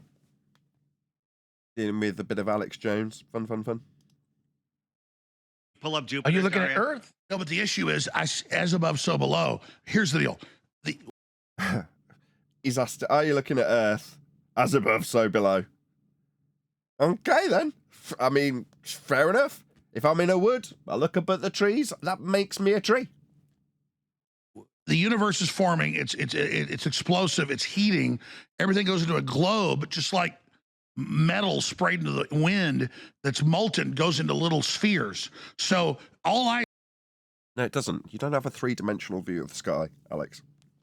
Yeah, you haven't got binocular vision. You cannot ascertain sphericity of those items in the sky. It's impossible. What are you talking about? You've got a 2-dimensional view. Look at is I'm seeing spheres out. No, you're not. Yeah, you're just dumb. You don't know what these words mean. A sphere is 3-dimensional. You don't get that from the sky. You haven't got binocular vision to it. You just said you were looking through a telescope. Alex is just thick. You don't know what these words mean. Spheres, you say? No, wrong.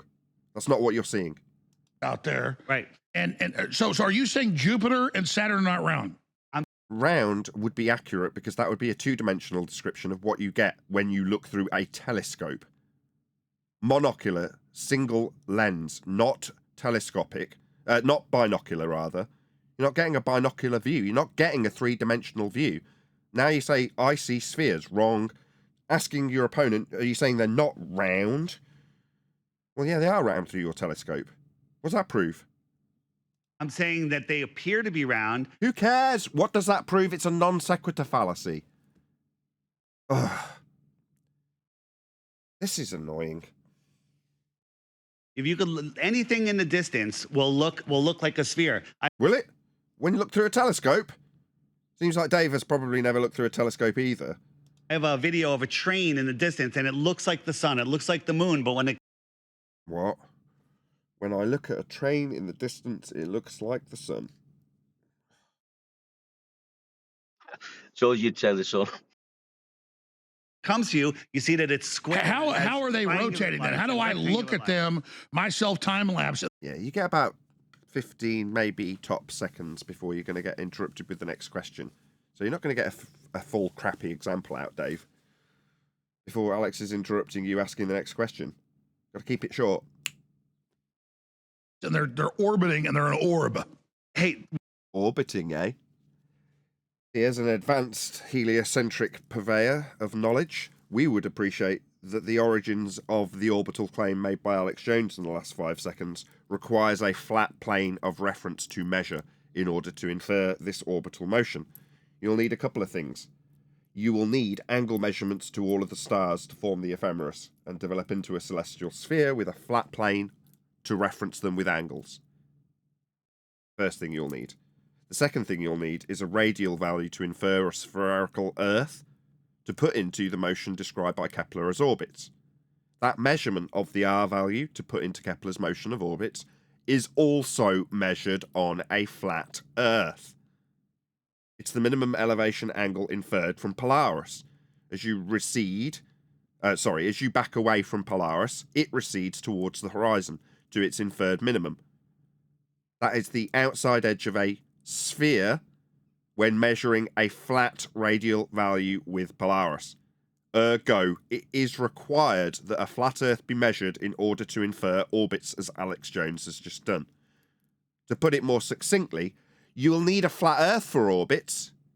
No way he's going to be cutting that off. You'd have to know what that means, though. Another shout out to Jardo, who's just gifted 3 more memberships. Just bring it up on screen. Thank you very much. Really appreciate the support. 5 more memberships, me not being able to read numbers. We're looking at the lights in the ceiling does not dictate the shape of the floor. No one has ever... Does it not? So when we take angle measurements to them, that's measurements, Dave, with respect to a flat surface, I can prove the surface is a flat surface. So, for example, let's just go back to the Hangout. This is how you're measuring something that's above you in elevation. It's a lighthouse. But if that was a star, that's something in the sky that I can still measure. Yeah, the general position of a star could be at the same angle as this lighthouse is in the view from this boat. Unfortunately, I've typically not got great timing, and there's not a star example on screen to contrast with what Dave said, but you can get the point. That is to say that you can measure the ground with respect to things in the sky. Yeah, that's how the mapping systems, that's how a world has been expanded. I mean, when we talked about the expansion of the known world previously in this discussion, it's Dave talking about Antarctica. Well, that's very useful. I mean, that was in the clips at the beginning, but nevertheless, he obviously gets onto that at some point during this discussion. Rather than talking about how the world has actually been measured, flat, with the use of the stars. Parallel with them, on a flat plane. These are winning arguments, by the way, in case anybody thinks, oh, you're just being harsh on Dave. No, we're hopefully leading you, the audience who does watch this show, to realise how you could do better in the same discussion. And prove the point that you're there to prove, which is that Earth is flat. Ever seen a star anything other than a point of light in the sky? Who cares? You're there to prove it's flat, Dave, and you're doing an absolutely appalling job. This is just a disgrace as far as I'm concerned, given the amount of time you've been in this subject. It's about your 3rd crack of the whip, and you've not proved Earth's flat yet. Had access to a major telescope in college for 4 years, looked at all the things. If you look at Jupiter and Saturn, it's a light. It's small. It's close. We don't know. So proves nothing, absolutely nothing, and you're immediately being interrupted by Alex, and rightly so. You're not proving anything. You can measure angles. Nathan, can I? Yes, you may. The lights in the sky that they're talking about, they have ground positions? Yes. Even though we are looking at those lights in the sky, on the maps and on the charts, they will have ground positions in relationship to the surface, longitude and latitude. Yeah, I'm going to need a flat plane for that. Yes, you'll need a flat plane for that. I mean, we can prove the positions on the ground, as above, so below, Alex. Yeah, the positions on the ground, they're called ground positions. We use those to navigate and expand the territories into things like the known new worlds that we inhabit and have colonised. Yeah, we navigated our world flat to them, as above, so below, like the stars having ground positions. Flat. Do you agree with Sheila Jackson Lee that the moon is a translucent plate? No, I don't know what the moon is. I know that it's not what they tell us. But if you look at the moon, I mean, okay. First bit of credit is getting. At least he didn't fall for that. No, I don't know what the moon is. Yeah, that's the right answer. You don't. Yeah, we'll get to that. Just can you give me your take on Trump and nuclear war? Let me a quick non sequitur. Hold on. Nuclear weapons don't exist. Did we land Wow. on the moon? Yes or no? That's a no. I mean, That's a no. I think That's a we're no. showing some fake stuff. Come on, man. Did we land on the moon? I think we were saying shown some fake stuff is the answer. I mean, it was a pretty close question. I mean, Alex wouldn't know either way. Come on, man. You think we landed on the moon? For real. Be honest. You think we landed on the motherfucker? So you think Starlink's fake? He didn't answer. See, Eddie, on the other hand, immediately got him on the ropes. He knows this is a weak spot. He knows this is a sensitive. He's poking that sore spot. Now I can get behind one of the guests. Right, Eddie. Fantastic. What's that? I can prove it's fake. So how does my cell phone talk to people in China? He's avoiding this like the plague. Yeah, good job, Dave. You jump on in this. Excellent. This is getting a bit more like it. Does work. I'll tell you exactly how it works. Cell towers are all over the earth, and the higher they are, the bigger of a radius they have. And we go from tower. No, you're offering an alternative. I thought you just said you could debunk the moon landings. Has this been edited out? Did a chunk of what Dave just said get edited out? That seems for too non sequitur for that to be concurrent. Maybe there's a chunk edited out there. Tower to tower to tower, and that's how the technology works. If we had towers that were a mile tall, they'd have a much bigger radius, right? So when you have a satellite phone that is... Yeah, that's nothing to do with the moon. I bet they've edited out a chunk there. That was properly loose, wasn't it? Just seemed like it was wrong, like it wasn't connected to the question. I'm not going to blame Dave for this. Unless he's bit on his flailing and didn't hold him to the moon and just wandered off down cell phone towers with him. Maybe he did. Dave's not that stupid. No, I think there's been an edit there. Is in an area where there's no cell towers. What? Again?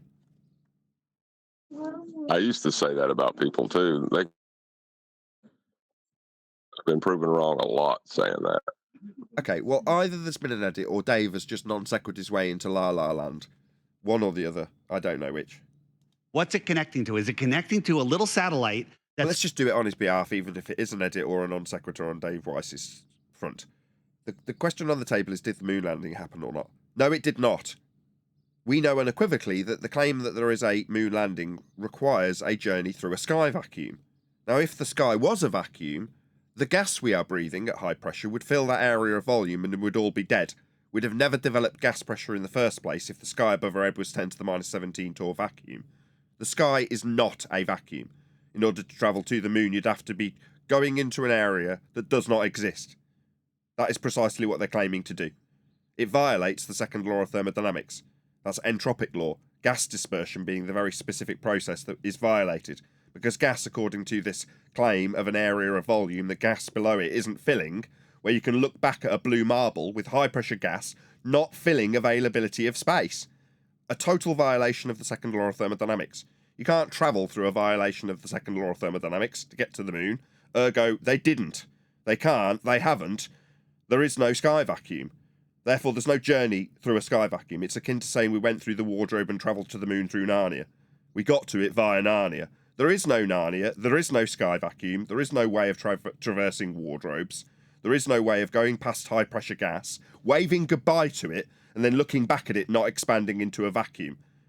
That's what they're claiming, though, for that journey to the moon.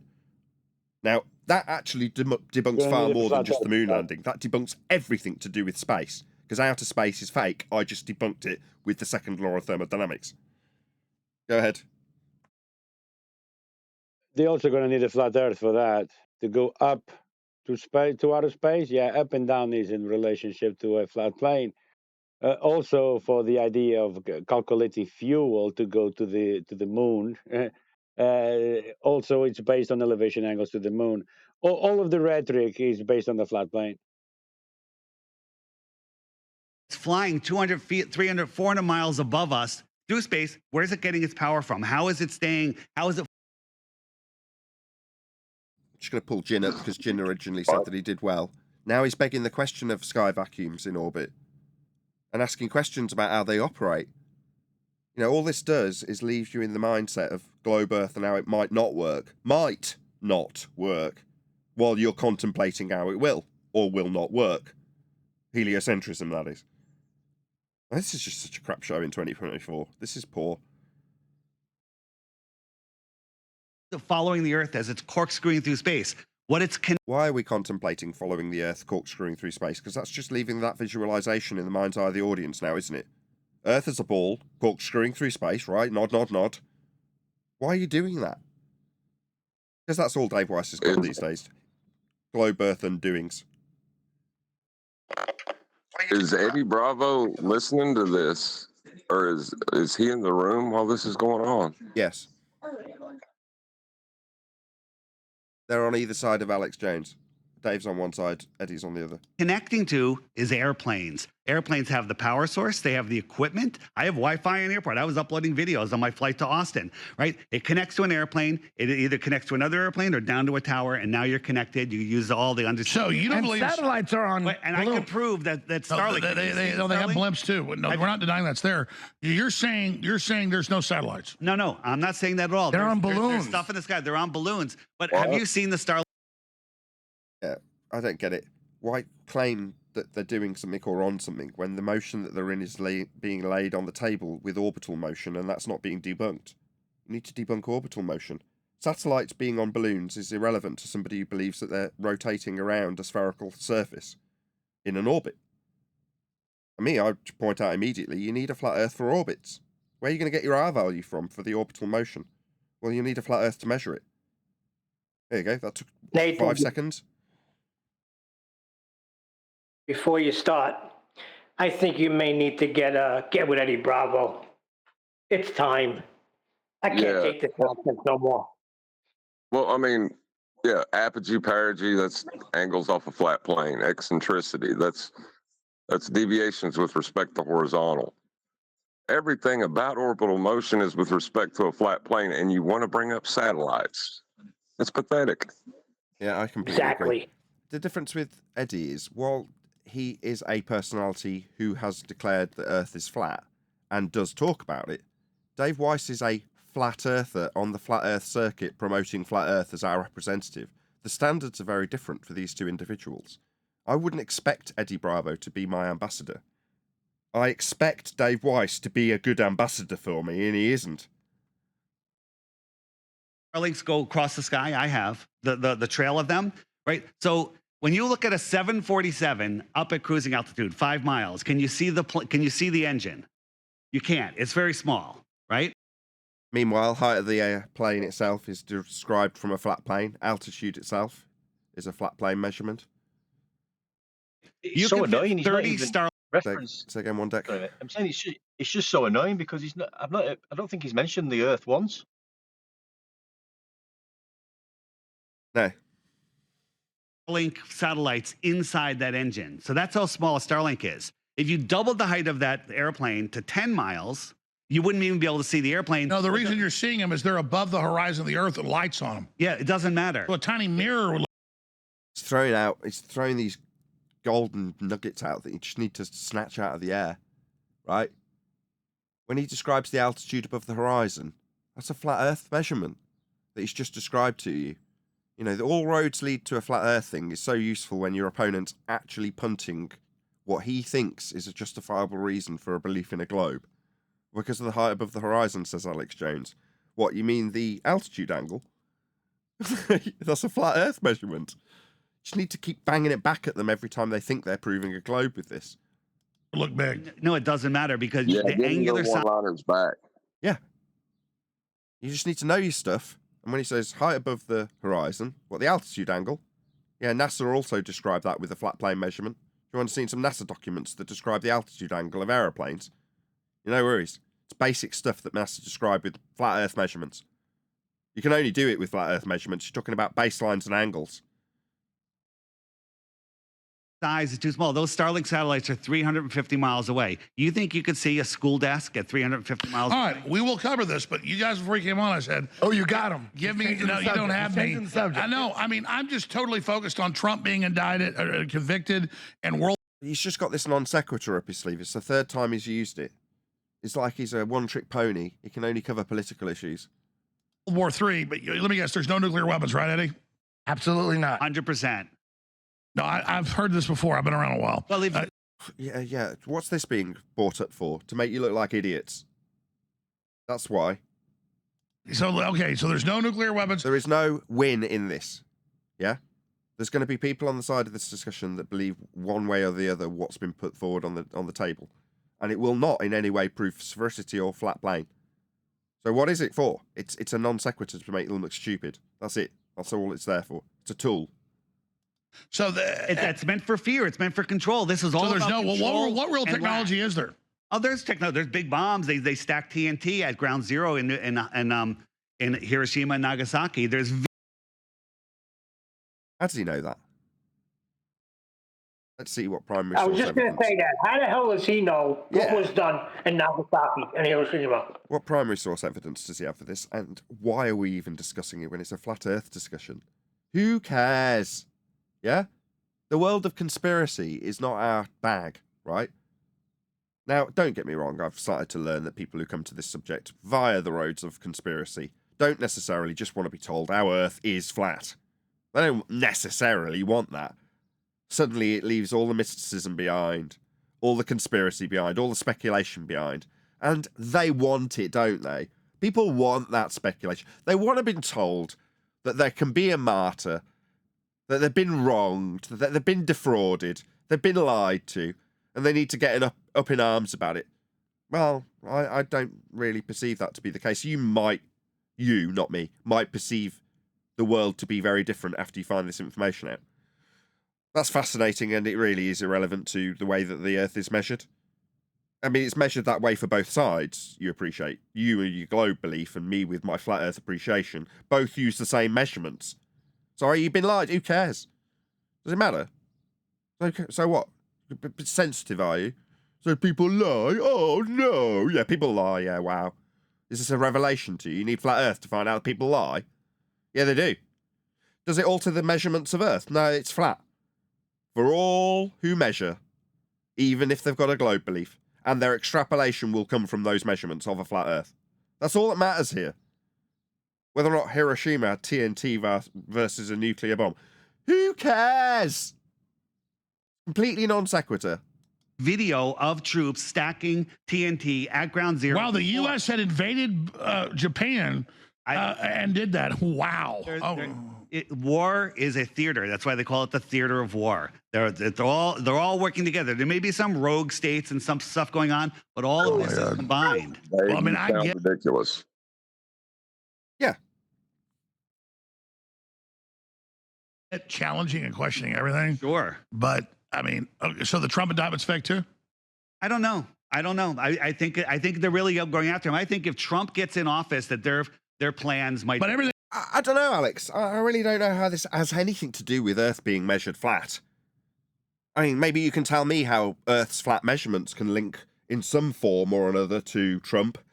You tell me. How does this connect to flat Earth measurements? Would be what I'd be putting to him after reiterating the fact that Earth is measured flat several times. So when a non sequitur comes up, the audience is acutely aware when my response is, I don't know how Trump would link to flat Earth. Everything else is fake. Everything's a theater. How can it be Trump's fake? No, when I'm leaning on measurements, right, I'm not suggesting anything's fake. That's me. But I won't look like a complete conspiratard in these scenarios, will I? No. My answer was, I don't know. Nothing, Alex. Come on. Yeah. I love. Yeah, no. There's no nuclear weapon. Oh wow! Did Eddie Bravo just catch an all or nothing fallacy? Man, Eddie Bravo is freaking ace. That is not even because the standards are lower on him. He just caught an all or nothing fallacy. There's no satellites. I love how you're playing devil's advocate. to make sure that you're not labeled as a flat earther. I don't give a shit how I'm labeled. I'm sitting. I wouldn't call you a flat earther, Alex. Yeah? You struggle to understand the difference between mono and binocular vision. So you can stay on the other side. I don't mind. I'm good with that. Here, and I look at globes, orbs in my own telescope. Talk about perfect timing. Do you now? In your single lens, you're seeing things that are spherical in it, are you, Dumbo? Yeah, this is me calling you a stupid idiot, Alex. Demonstrably so, because you've said it 3 times now. No, you haven't got binocular vision to these spherical items that you infer. You just can't see them that way. Yeah, and with total justification, I'm going to call you stupid. How'd you like those apples? You're just some stupid moronic globe believer. You like all of them. You see what I'm doing now? I'm stereotyping you with the rest of your globe-believing numpties. You're just like everyone else, Alex. A bit thick, with your standard moronic globe rhetoric that leads you to make stupid statements about what you see through a telescope. No, definitely not got a 3-dimensional view through that telescope. Did Daddy tell you it was a 3-dimensional view? Bless. Just stupid, son, just stupid.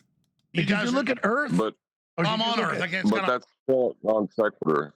It's still a non sequitur because even if it would still be with respect to a flat plane. So who cares if they're orbs? Absolutely. Matter.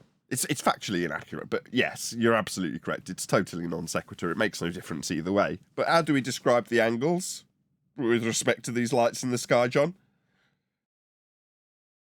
From a flat plane, you have to. It's a flat earth proof when you put it into practical application rather than debate about what might or might not be based on your conspiratard view.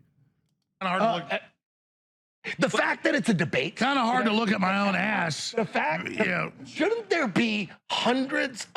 Just gotta say, Alex, that was a fantastic rebuttal. I find it hard to look at my own ass. Exceptional. I'm finding it hard to believe that Jin said Dave did good. I pulled him up on statement that Go on, John. The statement that the fact that there is a debate is factually inaccurate. There is no debate about the flat plane. Both sides use it. There is no debate about that. Correct. There is no debate. Yeah, They are mistaken in their understanding that there is a debate because they're having one based on their misapprehensions. Earth's measured flat. There is no debate about it. The globe comes from those measurements. There is no debate about it.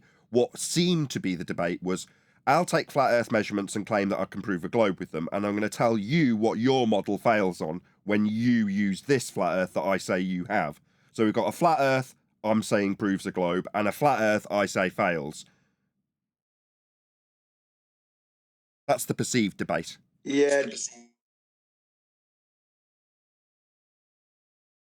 Go on, Jin. You can do your defending of Dave if you want to. No, sorry, I was going to say, clearly Dave's doing a bad job here. You know, he's off day. I've got my videos wrong here. He's normally okay. He does have bad days. This is clearly one of them, and I put my foot in Dave's shitty story. Now I'm scraping it off, ladies and gentlemen. This isn't a bad day. This is standard fair rhetoric for Dave. This is what Dave does. It just, in 2024, isn't very good anymore. Yeah, he's been better. He's had better days, that's for sure. This is not in years gone by when the standards were lower. This might have flown in 2019 or whatever, but in 2024, this isn't cutting the mustard anymore. No, we've razor sharpened up. So yeah, he's definitely performing bad here. He's not even talking about level, flat. He's not even mentioning these words. So it's absolutely terrible. It's because he does not have confidence in the silver bullet that we possess. He probably doesn't even know about it. Yeah, he doesn't know the silver bullet. He doesn't even know it at this point. He hasn't even mentioned it. Go on, whoever that was. No. Are you talking about the silver bullet that the Globers bring with them? Yes, that silver bullet. That's a very good point, John, because they do. But you think that he has not heard this? He sits right next to Whitsitt. Please, let's not be naive here. What does that mean? He sits right next to Witsit. I've tried to sit down with Dave and go through what science is, and he shut me down and then decried me to live audiences. He's cutting all relationship ties with me. You think he's sitting listening? I don't think so.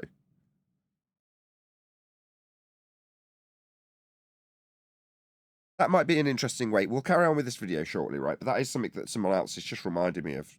Several people who've got in touch about the final experiment, in quotes, which is on the Final Experiment channel. Yeah?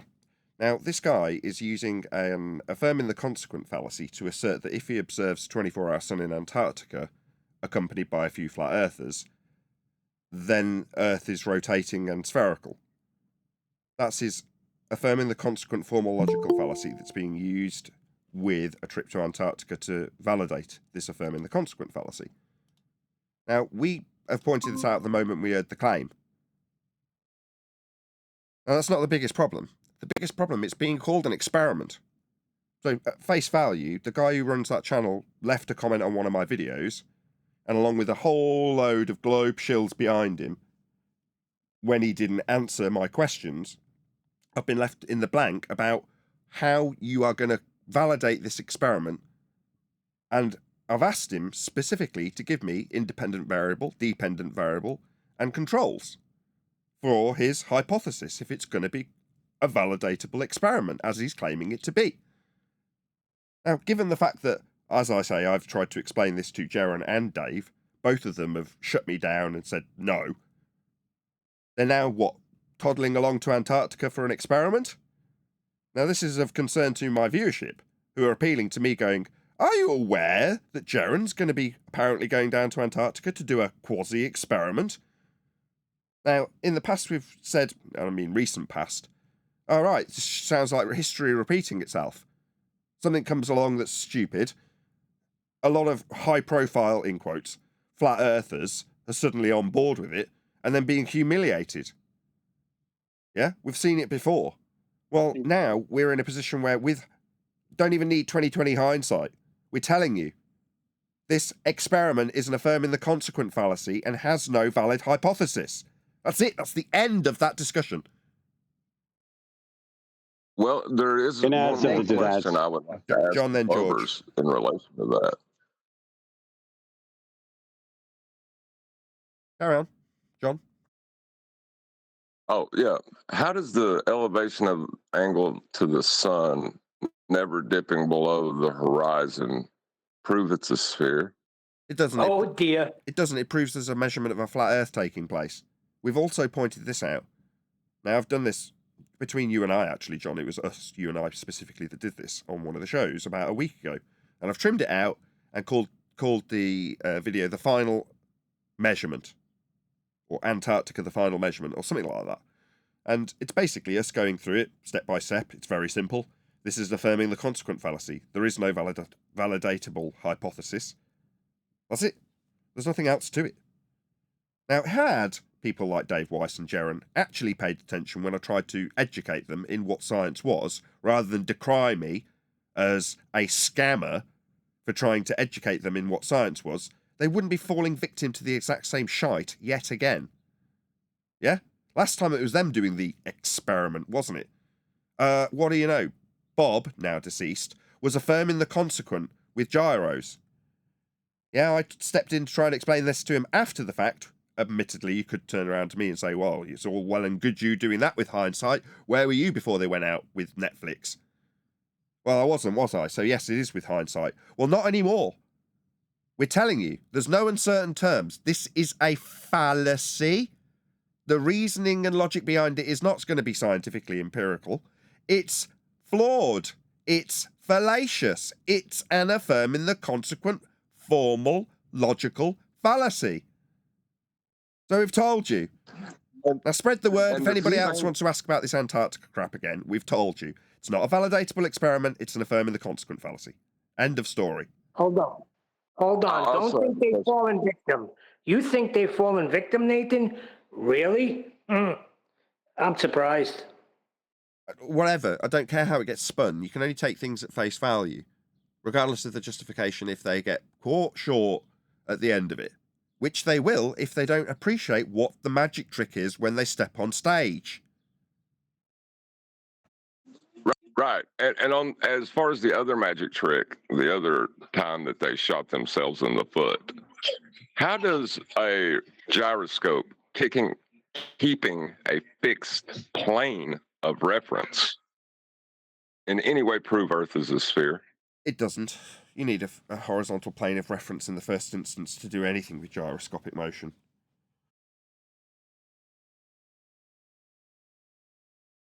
Nathan, so if I've got this right, their dependent variable will be a 24-hour sun in Antarctica, and their independent variable will be the rotation of the Earth. So in which case, it might actually be worth going. No, I haven't got that from them. We can. I'm sorry to cut you off. No, I haven't got that. I asked the guy specifically. He left a comment in my comment section on a video. That video, the one I'm talking about. You can go and check this for yourself. There he is. I don't know if I pinned the comment, but I might do after this show, so people can check. The final measurement video of mine has him in the comment section being asked by me, what is the independent variable, dependent variable, and controls? And what is your response to us pointing out how this is an affirming the consequent fallacy? He hasn't responded. So I can't say, yes, his dependent variable is a rotating whatever. I can't give you that because he hasn't affirmed it to me when he's very specifically come to my comment section, proactively responded to a video that I've put out there, pointing out and affirming the consequent fallacy and lack of science. Has he counteracted that with a response or told me what the independent and dependent variables are? No, of course not. It's an affirming the consequent fallacy. You can't do that. That's the point. What's the observed phenomenon? How do you vary and manipulate the Earth? You don't. The best you could come up with is a rotating plane of reference, and that's still not helping you if you're on a globe. Well, what's the observed phenomena in nature? Looking at the sun? But from what I can ascertain, they're toddling down there to see if there is a phenomena to observe. What they will actually achieve, if they go down there, is, are we observing a phenomena? That's it. They might adhere to step one. That's the only outcome achievable. They will also register, elevation angles to the sun, and the sun's above the horizon, meaning they will be proving a flat plane. Yeah, they'll document how high in elevation the sun is with respect to the horizon over a 24-hour period. Now, if you want to label that moving light in the sky as a phenomena, then I would agree. I'd go, well, that's fantastic. So you've got step one of the scientific method then. You've observed a natural phenomena. Now, at this point, they're saying we don't know if that phenomena occurs or not, and it's in contention with flat earthers if it does or does not occur in the southern quote-unquote hemisphere. Okay? So what you're going to do is confirm whether or not we've got a phenomena. That's it. Oh, but if you put it into an if Earth is a sphere statement as an affirming the consequent fallacy, then it proves a sphere. No, that's an affirming the consequent fallacy. And it's also denying what you need for the measurement to take place. So the best you can come up with is if the plane of reference is in rotation, you'll have a 24-hour sun, but that's still a plane of reference. It's not a globe. Yeah. It doesn't make sense. Yeah, the measurements and documentation of what you're observing to visually occur will be documented, observed above a flat plane, because that's how altitudes are described. So if you're describing the altitude of the sun with respect to the horizon, you're describing its angle above a flat plane and how it varies and doesn't recede to the horizon. What, 0 on a flat plane? It doesn't go below the 0 point with respect to a flat surface. Oh, how fascinating. So your measurements prove a flat Earth then. Again, that was put to the guy who's doing this quasi-experiment. It's not. It's complete pseudoscience. Best he can achieve is an observed phenomena that's in contention currently. That's it. Meanwhile, we mapped the new worlds. I also put this to him. What about the fact that we mapped in recent history new worlds that people now live on after we've colonized them? And how we negotiated our way to them with angles to the stars and flat maps and flat baselines. That's how that was done. That's what we put to you when you're babbling on about going to Antarctica to observe a phenomenon that's in contention. Not that you're going to validate the cause of it. No, you're not going to do that. You're just going to affirm the consequent with a few flat earthers you've taken down with them that are stupid. Yeah, that's what you'll achieve. Right, it's an affirming the consequence, and at the end of the process, the best you can exclaim is that it's a rotating plane of reference. That's the best you're going to come up with in your non sequitur. It's sad. Yeah, so that's a bit of an aside. There's actually quite a few people watching live, which is always nice. Let's just have a look. 121 people watching. Woo-hoo-hoo! Please share the show. I'll do another call to action. This video itself is not actually... someone's robbed this from InfoWars. If one of the mods want to put a link to InfoWars, then fine, feel free. But I'm not going to put a link to somebody who's just robbed it from InfoWars. Sorry, Ghost, Cody, Texas, you're not getting a link from me. Sorry, this isn't your stuff. Of motherfucking thousands of photos of Earth from space. Yeah. No, but for me, it's like the Jew obsession. All the Jew bastards who would say, Jew, Jew, Jew, Jew, Jew. I didn't say none about no. This is going to get me completely demonetized. I'm going to round out this live show before Alex Jones, who, to be fair, has his own platform and can do what he likes. He's definitely not going to care about me adhering to YouTube regulations. So before he starts massively Jew bashing, I'm going to probably round out this live show because it's going to get me in trouble if I don't. So with that, I'm going to say, if you are watching this on either Nathan Oakley 1980 or Nathan Oakley Premiering Stream, my camera's been kicked by my feet in frustration. There, much better. Then stay tuned, as there will be an after show to follow. They know Earth is measured flat, but this ends the argument. This ends everything. They don't want it to end.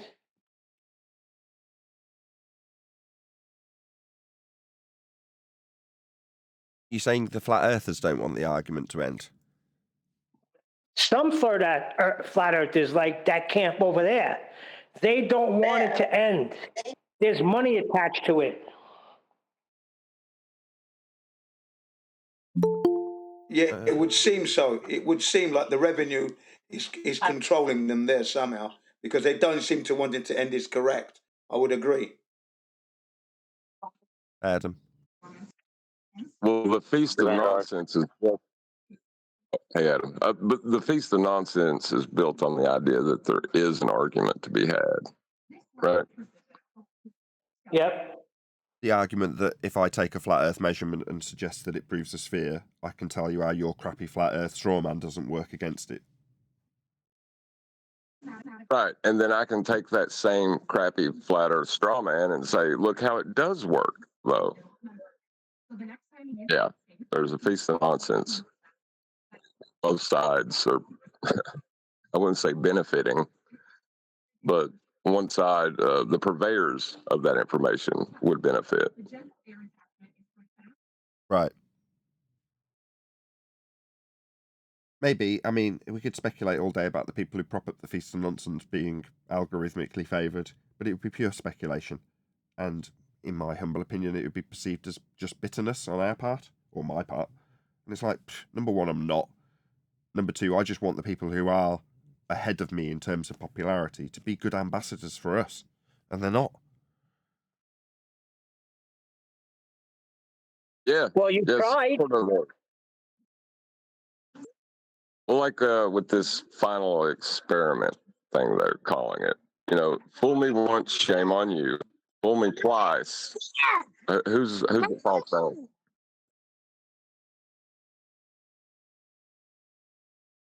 Well, ultimately, we got a good quote from Alex Jones, you know, the angle above the horizon.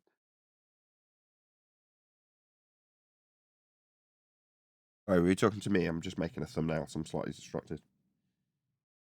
Did he say that? I didn't hear that. Yeah, he described when he was talking about his looking through the telescope and the angle of the light above the horizon. Yeah, he's describing a flat plane. Oh boy. Him and his daddy proved the flat Earth, didn't they? Oh yeah, he was being the baller in that moment in time, you know. He was describing the angle above the horizon.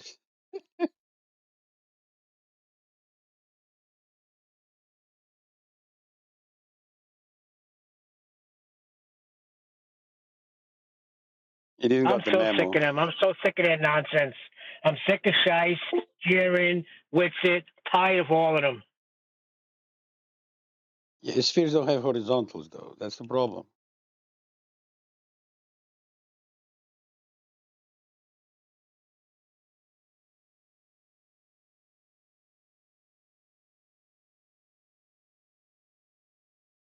Yes, that would be one of the defining aspects of a sphere is there is no horizontal, aka flat planes on them. At all. An impossibility. That's the funny thing about a sphere, isn't it? Yeah, it's not a flat plane. The thing is, as well, when it comes down to it, it's so simple. I mean, you're wanting to measure the shape of something, so you're wanting to know the shape of something. What's the best thing to do? It's to measure it, and that's what we do with the Earth. And that's as simple as it gets. We actually use it and measure it using flat Earth elevation angle measurements. That's what's done, and it's so simple. So when you listen to Dave Weiss talking about bloody lights in the sky and satellites and all this, it becomes frustrating because we're constantly just saying how it's measured flat. We want to know what the Earth is, what is it, and how let's measure it then. Somebody has to get to them and bring them this information. If you're saying that they didn't hear it or they don't listen, somebody's got to get to them then.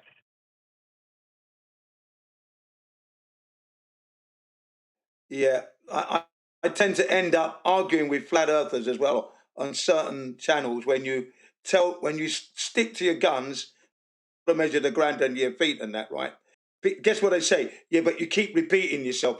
Well, of course I'm going to repeat myself because no one's addressing that point. That if you want to know if the surface is curving or not, 8 inches per mile squared, start measuring. What's going on? Look into the stars all the time. What's going on here? Well, I wouldn't, and they say, yeah, but you're repeating the same thing. In the same thing. I wouldn't. Yeah, but you wouldn't have to repeat yourself if they'd listened the first time you said it and stopped using a flat plane. I wouldn't be repeating it. It would stop using it.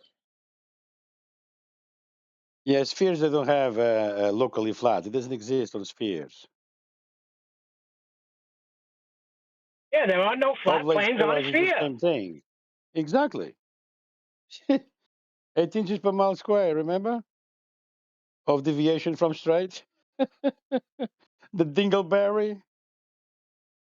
Yeah, but that dingleberry is 8 inches of 8 inches per mile squared of deviation from level to level. It's dumb. Let me ask you a question. David White starts punting what we're talking about here. The absolute fact that Earth is measured flat. Does that affect his, how do I say this, that app he has? Will that affect him financially in any way? I don't know. What kind of question is that? I don't think so. I don't think it would. If he would change just a little bit of his language, we would be okay with his app. That's not what you should be bothered about, Neil. That's not what you should be bothered about. What you should be bothered about is what happened to you on that live show. That's what you should be bothered about. On what show? On the live show. What happened to me? You were given a telling off for using the term the globe is measured flat. And how ridiculous that is as a statement. It is. And the fellow who told you off has been punting #measured flat for months. Yeah, we measure Earth flat. We don't measure the globe flat. That's absurd. Now, only I can say that. We don't measure Earth flat. Flat's a description. Yeah, we do. Earth is flat, and that's how we measure point it. The finger at Neil. You can't point the finger at Neil. I can immediately paraphrase it to your acceptance. Earth is flat, and that is how we measure it. Can't take umbrage with that. Earth is flat, and we measure horizontal. An oxymoron. Yeah, no, you horizontal and flat are synonyms. Sorry. Yeah, but flat itself Not is a yeah, but description. synonyms. You're not Flat going is a to. description. Everyone else No matter is what trying to way you twist oppose or turn Brian. it. Right? Stop. Everyone stop. Synonyms. Everyone stop a Doesn't sec. matter. It's Everyone a stop. description. It Stop. describes Stop. No, how it's a Stop. describes error. In this Hello? case, it's a Can you not hear verb. me? There's 4 people talking. Brian will get to say his piece because he is correct. Right? Just let's get this straight. My description being attached to the measurement is strictly wrong. However, Earth is flat and that is how we measure it. In terms of phraseology, that is strictly accurate. It's just not as catchy. And I don't care. Is horizontal or straight a description? No, we can measure those. Flat is the problem. Right. So what I'm saying is flat and horizontal and straight, and they're all synonyms. Yes, they are. So to say that it's a description is just a category error. No, because, my Brian's table correct. can be described You as expand flat, on this, that Brian. may not be horizontal. Hold on. I'm trying to take Yeah. control. Yes, Brian is still, strictly speaking, accurate. And me not wanting to rephrase a catchy hashtag into Earth is flat and that is how it is measured. That's not as catchy. Earth is measured flat, much better. Strictly inaccurate because you can't measure a description. Brian is correct and he won't ever be wrong. There's no ambiguity That's here. wrong. That's false. You can measure a description. Bumpy is a description. Can you measure how bumpy something is? No, you can measure. You don't call what you measure. You don't call it bumpy. Correct. You'll be talking about elevation. It's still bumpy. Can you measure how bumpy something bumpy is? is the way you Don't answer another question. Can you measure how bumpy something is? Yes, you can. Bumpy's a description. Can you measure how in bumpy English, something is? yeah, let me just answer you. In English, yeah, there is nothing wrong with what I've said, and the Globers say it, right? When the Globers say, yeah, well, we measure it flat, but that's just because it's really big. They don't have an issue with it because it's just terms of linguistics. It's acceptable. But when we aren't just dealing in linguistics, we are hyperspecific. So for me to decry Brian in this instance is wrong. In terms of hyperspecificity, Brian's right. Really? Yeah, You cannot measure how bumpy something is. Yes, you can. Yeah, you can describe what you measure as being bumpy. That's great. In But that's not the point I'm making here. It is not wrong. It is not the only point when you I'm take making. the meaning. When you take the meaning to a very, very hyper pedantic meaning, is it wrong? Once you get hyper pedantic, We don't term what we're measuring. We don't term it as we're going out to measure how bumpy something is. That's not what we do. If you're measuring you do. something, you're talking about elevations in relation to some other. You're talking about elevation changes. You're not going out to measure how bumpy a state of somewhere is. Yeah, you would. You would say You that. don't. Yeah, you would. Hold on. Stop. Both of you stop. Stop. Please. You would say that, but there is no unit of measure of bumpiness. There is no bumpiness scale. Brian's right. You still have to use descriptions of things like elevation to describe how bumpy something is when you measure it. But in terms of just, I'm going to measure the bumpiness. If someone had an objection, we're like, what's your scale of bumpiness? Well, no, I'm going to use elevations above a flat plane to describe how each and every one of these undulations varies with respect to one another. That is the accurate description of how, quote unquote, bumpy it is, and I'm bleeding measuring it. So when I say I'm measuring how bumpy it is, that's perfectly acceptable. It is. But when you're down to the hyperspecificity of the measurement itself, to say, I'm going to measure, unless you're saying its flatness, even then that would strictly fall. Hang on a second, Brian. If I say I'm measuring for flatness, yeah, then strictly under your disagreement, you wouldn't be able to say that either, would you? Well, if you're measuring for how flat something is, then you're referring to is how smooth the surface is. Yeah. See, flat refers to a surface. Yeah. It's a description of a surface. That's what flat is. Whereas horizontal is not. Horizontal can be just a line between 2 points. It can be two-dimensional. You know what I mean? If you want to talk about a horizontal, whereas you can describe a surface as having a horizontal orientation once you've shown it to have, but you can describe it as being flat even if it doesn't have a horizontal orientation. Right. Do you know what I mean? It's an ambiguity in English versus maths. That's all it is. Yeah, but it's not just a horizontal; it's a horizontal plane. Come on. Yeah, but my point was that you attacked Neil for saying the globe is measured flat. Yeah, because that's absurd. Which is it? Yeah. Well, you're saying hashtag measured flat, which is just Not as in my much world, as it's a kind of you know what I mean? I already It's explored like that. the buck. Nobody You know what I mean? ever acknowledged it when I say it. You just keep on moving on, like saying it's an adjective matters. It does not. I'm tired of it. No, it doesn't matter. If you're going to take it to a hyper-pedantic place where you ignore every single other meaning of the word, then fine. You can debunk a hyper-pedantic meaning that you meant when you said flat, but that doesn't change that to say the earth is measured flat is okay. There's nothing wrong with it. I agree. No, with caveats, I would agree. It's okay with caveats. But without the caveats, it sounds bizarre. And my point being is that Neil got an ear bashing. My point being was that Neil got an ear bashing for saying something that sounds a bit bizarre from someone who uses a bizarre statement regular. No, number one. It's taught in the Western world where you, I'm supposing, did your educational background. This is taught that it's measured flat. Surveyors will tell you it's just flat. Why is it weird to state that? I don't get it. Because when you're talking about if you're talking about units of measurement and measuring something, you're measuring it for a length, let's just say, or a breadth or whatever, and you're then determining Wrong. Well, so you're not measuring length and breadth. I don't know then, John. Forget it. Go look. No. What is temperature, length, and breadth? That's a unit of measure. We were specifically talking about surfaces, John. Solid surfaces. We weren't talking about measurements of other things. We weren't talking about length and breadth.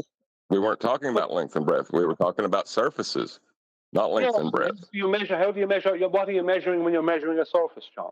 Length, breadth, and depth. We're talking about angles with relation to a surface, right? So you're not measuring length, breadth, and depth then? No, not necessarily.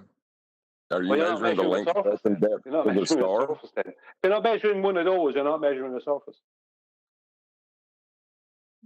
Well, if you measure 0, you are measuring the surface. So the distance between the observer and the GP of the celestial body, is that a length measurement? Is that a measurement of length? No, it would not be. There would be an elevation angle of 0, which would be a measurement of the surface being 0. Yeah, but I'll ask you again. Is the distance between an observer and the GP position of a celestial body, is that a measurement of length? No, it's a calculation. You calculate that. You don't measure that. You're not measuring it then? No, you're not. So you are. Yes, you are. Stop. Yes, you are. You measure. Yeah, stop. Yes, you are. You're measuring an angle. Stop. Hello. John is trying to win some stupid argument. Can I just get 2 words in? No. Stop. Yeah, you are making a measurement. You already described it. You're measuring an angle with respect to the surface. That's still a measurement. It's still with respect to the surface. It's not that you're not making a measurement. You're just measuring length and breadth. That's a calculation. The measurement still had to be taken to make that calculation, though, and that's a measurement of angle. Yes. Right. Yeah. So the angle measurement is done. The calculation to get your distance to the GP is not the measurement. So you're not measuring the distance between you and the GP position. That's not measured. That's calculated. So you get the acute angle from the right angle. That was a measurement. The angle's the measurement. Yes, George. Yes, the angle is the measurement. Yes. And the co-attitude angle gives you. Yeah, that is a measurement. You're literally measuring Earth there. You're not calculating. No, literally minus from 90. That's a calculation. multiply by however many nautical miles. That's a calculation. You're doing calculations. Nautical miles are calculations. Nautical miles are calculations. They're not based off of. There's a second thing I wanted to pull Nathan on. They're No, not that's false. You are going into non sequitur. A calculation based on a measurement is as valid as any measurement you will take. You're just going off in the ruined your own because you argument. don't understand the mathematics you're punning. You ruined your own argument. I don't know what to say to you. No, I didn't. No, I didn't. Just saying I ruined my own argument, ain't. You don't even know what my argument is. Because you're arguing something else. You're trying to argue calculation of measurement because you don't understand nautical miles. We're not measuring a distance in nautical miles. Okay. No, you're measuring an elevation angle off a flat plane. And then you're calculating a distance in nautical miles.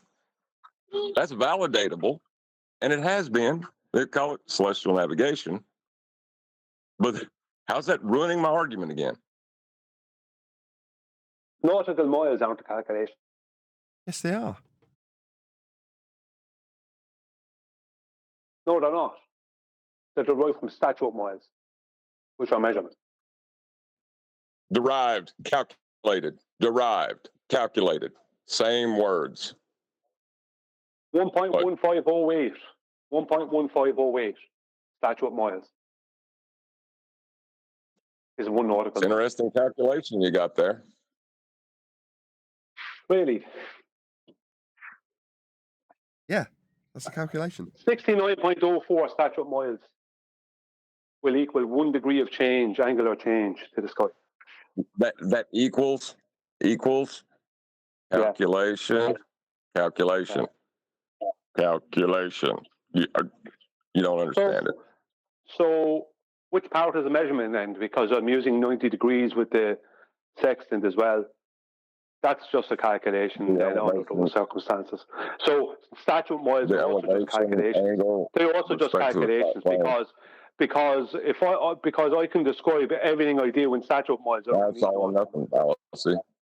It's not an all or nothing fallacy. You went to all or nothing fallacy. I didn't go to all or nothing. I didn't go to all or nothing. Just use your standard against you. Everything is a calculation. Just use your standard against you. Just use your standard against you. I don't even know what your point is at this point. His point is that there's only one measurement. Let me just reiterate it. You're asking. His point is there's only one measurement. What's the measurement? The measurement's the angle. What's the measurement? I'm telling you. Angle of what? Angle of Angle what? with respect to the surface. Angle of what? What's the angle described? Elevation. Between what? Between the surface and the light in the sky. Between the horizon and the light in the sky. Yeah, that's not your. That's not your. No. So that won't give you. That won't give you. You're wrong. You're straw man. Not the horizon. No. This is no. You can do it with a stick in his chest. That won't give you 90 degrees. It has nothing to do with the horizon. That won't give you 90 wrong. degrees. You don't understand this, and you're just you don't understand. That won't give you 90 degrees. That won't give you 90 degrees. Nothing to do with the horizon. The surface and your vertical give you your 90. You're not addressing me at all. Go one at a time. This is a good discussion. Stop, both of you. Stop. Hello, Brian. Just go one at a time. Just let the other get to the end, because otherwise it's just almost unlistenable. It's such a good discussion. Oh, hang on, Nathan. Am I expected to listen to John chant straight through what I'm saying? No, I'll stop him too. And completely not answer what I'm asking. No, I'll stop him too. And, right, no, well, maybe you want to start doing that. I will.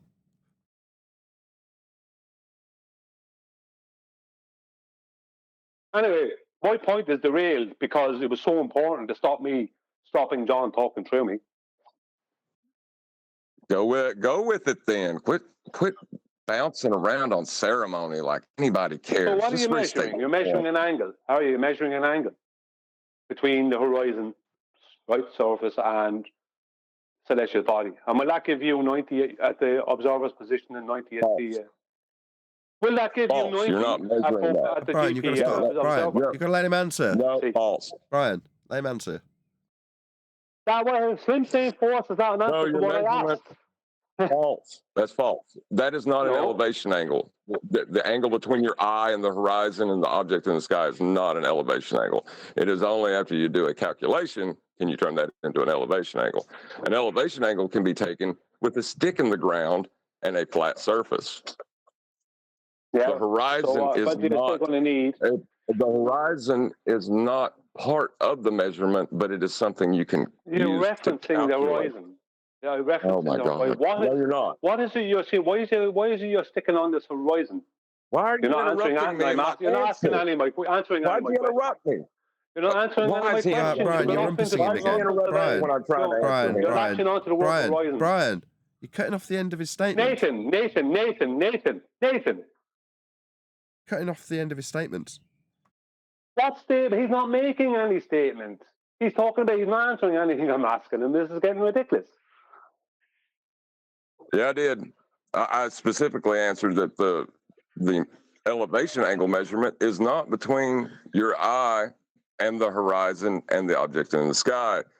You have to do a correction to make it an elevation angle. If you're going to use that thing, John? Yeah, so just ask me in the middle of me getting ready to tell you. You just need a level horizontal plane and an object to get an angle, an elevation angle.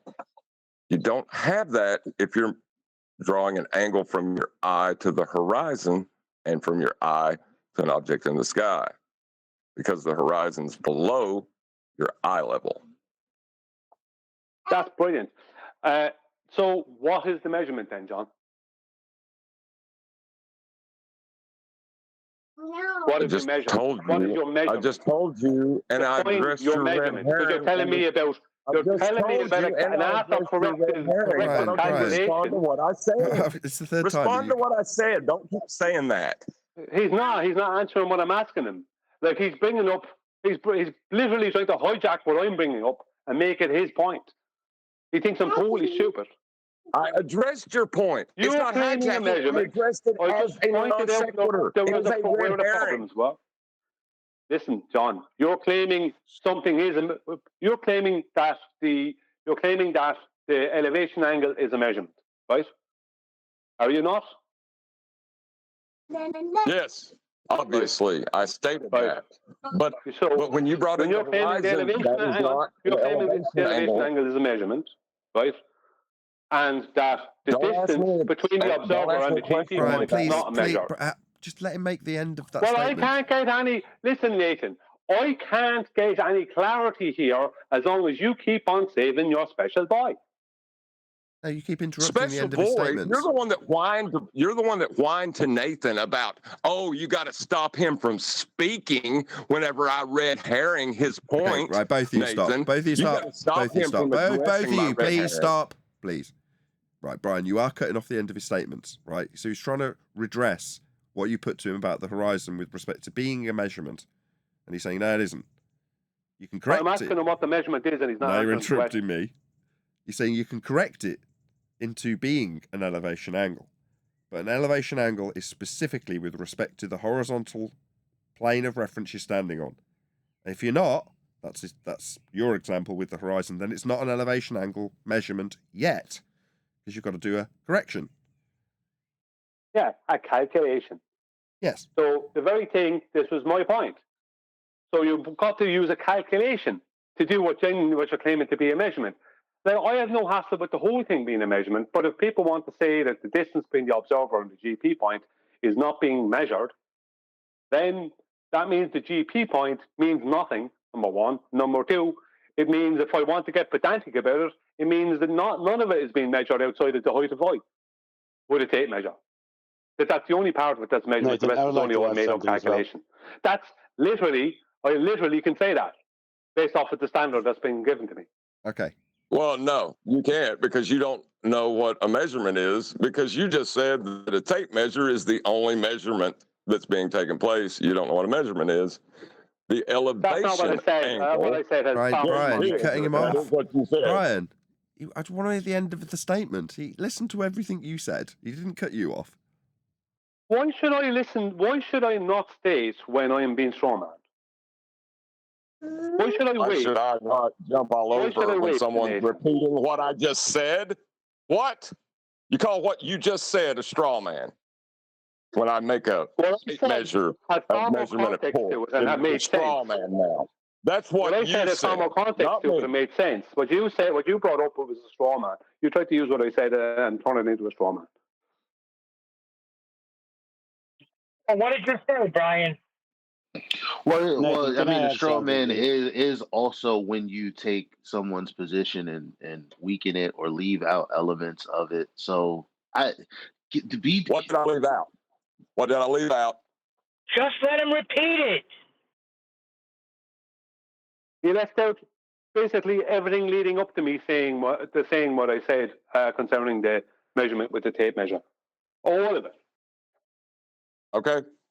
What is all of it in relation let's to the get this back tape on measure? track. No, rather than trying to summarise the straw man that hasn't taken place as far as I can tell, right?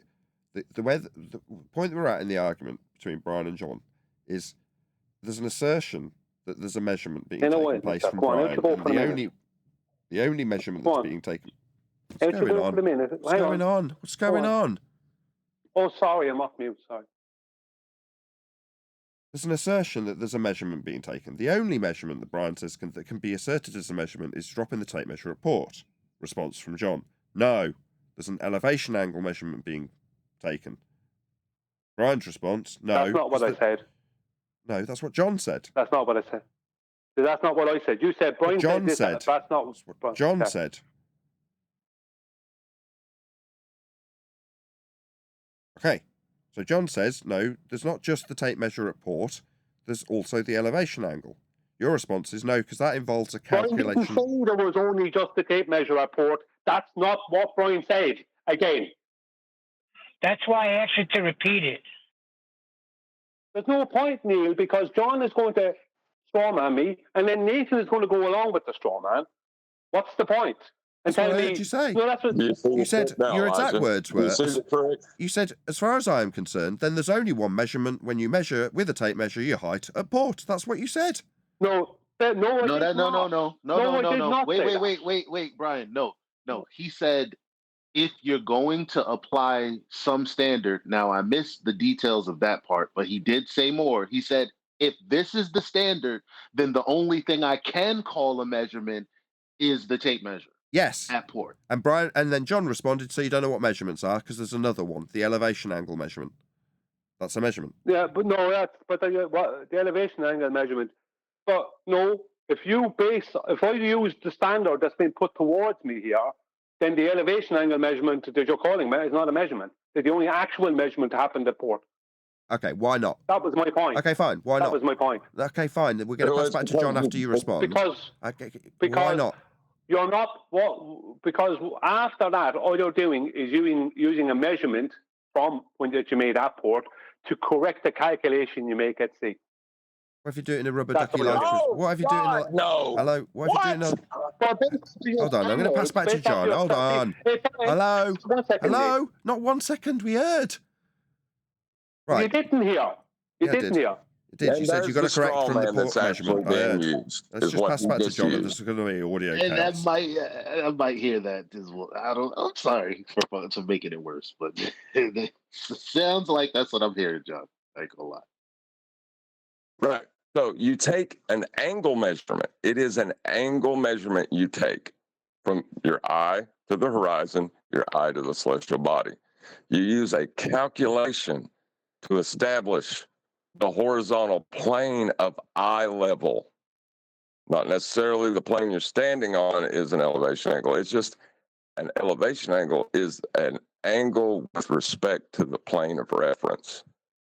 So your eye level and to the celestial object is your elevation angle.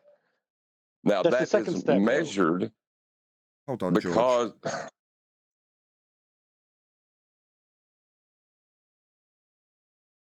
That is measured because you God. You are using George. Please, can everyone else shut up while it's obviously a struggle for these two to not talk through each other the entire time. John's halfway through and George is interrupting. Can everyone else just can it?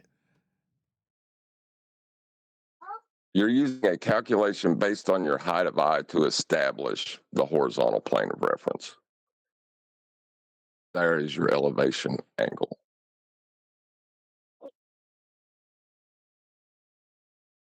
your elevation angle then is not a measurement, John, based off of your standards.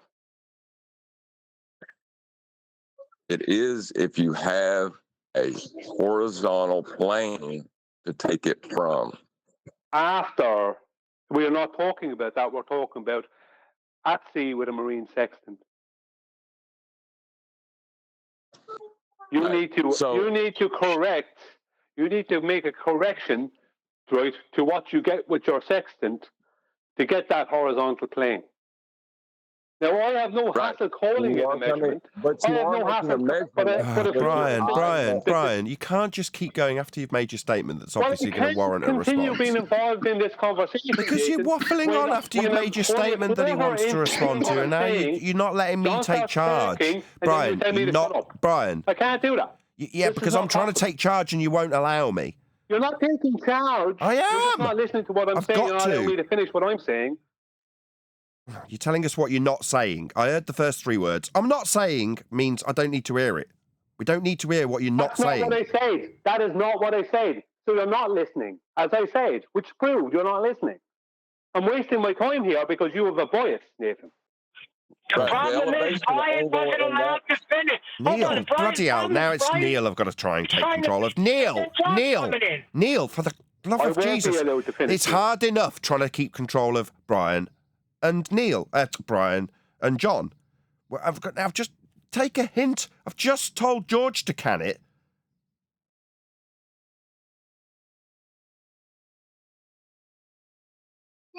Go ahead. Floor's all yours, Brian.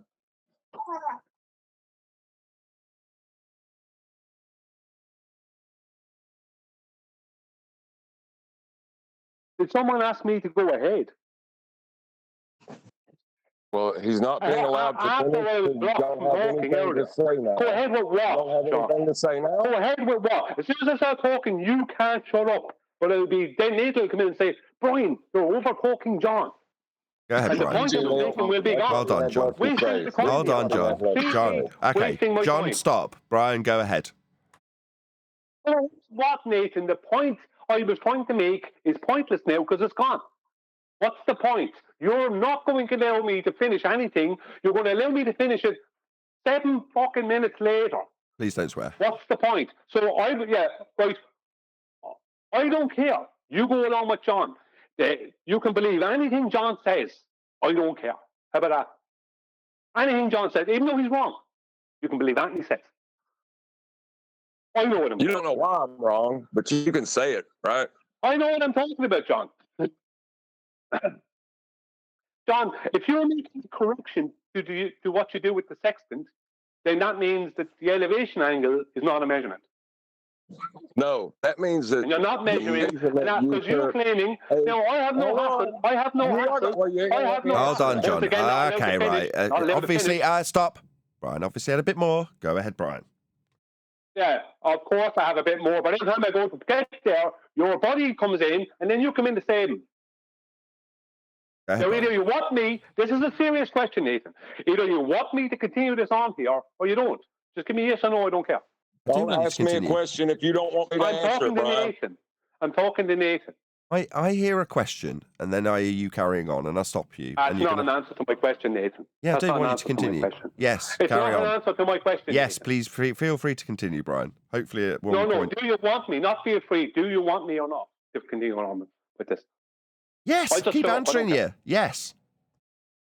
So you do want me. Okay, then. Right. Then permit me to do it then, Nathan.